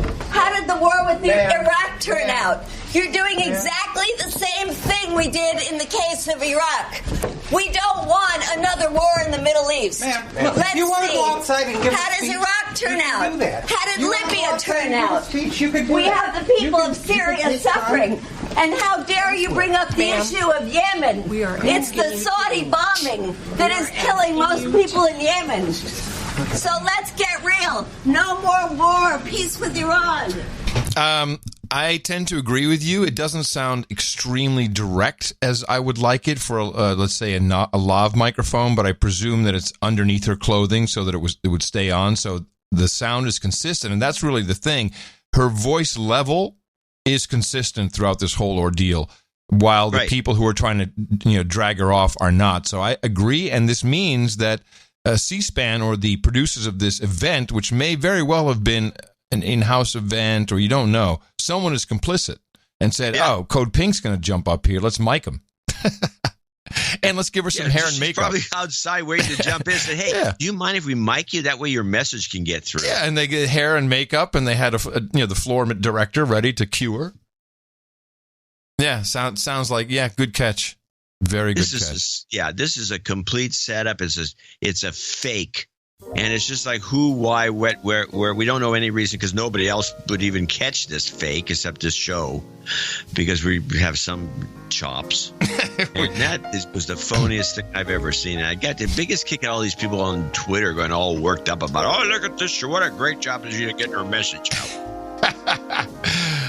Wardrobe had the pink T-shirt ready and everything. It was great. All right, everybody, that is our show for today. And we return on Thursday. Excuse me, with another episode of the best podcast in the universe. We deconstruct the news. You come for that, and you stay for the stories. I think, or something like that. Who cares? No, I care because... As long as they stay. Yeah, stay. People seem to like it.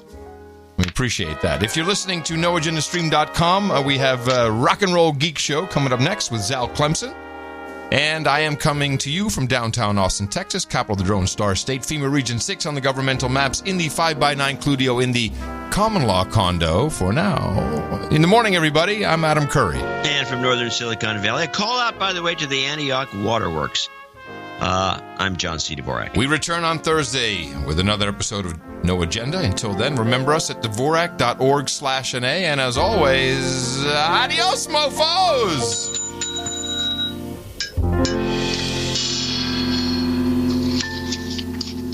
Donate to a No Agenda. They give us week after week. Donate to a No Agenda. It's a show that's really unique. Donate to a No Agenda. Listen to John and Adam speak. Donate to a No Agenda. Science is turning into a clique.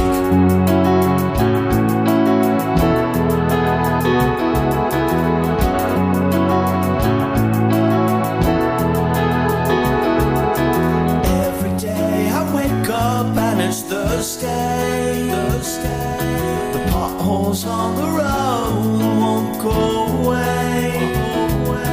Prepping for the show like usual. Did it have a choice to do anyway? Rising intonation. Upspeak. Someone makes a statement, but it sounds like I'm asking a question. Non-renormalizing pitch escalation syndrome? Under mounting scrutiny. I have no reason to dispute these numbers. I was in Puerto Rico. Something you can log in. And Republican Representative Ileana Ross-Lakeman said only a warped mind. Along roads strewn with trees and estimated at 64, but an independent study by George Washington University, commissioned by the Puerto Rican government, 3,000 people did not die in the two hurricanes that hit Puerto Rico a long time later, commissioned by the Puerto Rican government. You're a businessman. By the Puerto Rican government, George Washington University, commissioned by the Puerto Rican government, George Washington University, commissioned by the Puerto Rican government to stick into fake news. Commissioned by the Puerto Rican government, drowning and injury were estimated at Puerto Rico. Healthcare per person. Incredible, unsung success. A warped mind with the Rican government stick into fake news. The president has turned to conspiracy drowning and injury rousing. At 64, Obama wasn't born in the U.S. by George Washington University. The average age at which people die. Assassination. Former president born in the U.S. You're never going to die. Commissioned by the George Washington Obama. Within the last 20 years, George Washington University. I just gave $1 million to the Democrats. George Turning an election is an ethical thing to do. George Washington University. Oh, they're Puerto Rican government at the university, commissioned by the Puerto University. Other might be linked to the JFK estimated. The best podcast in the universe. Dvorak.org/NA. Star Wars. Everyone's going nuts about it.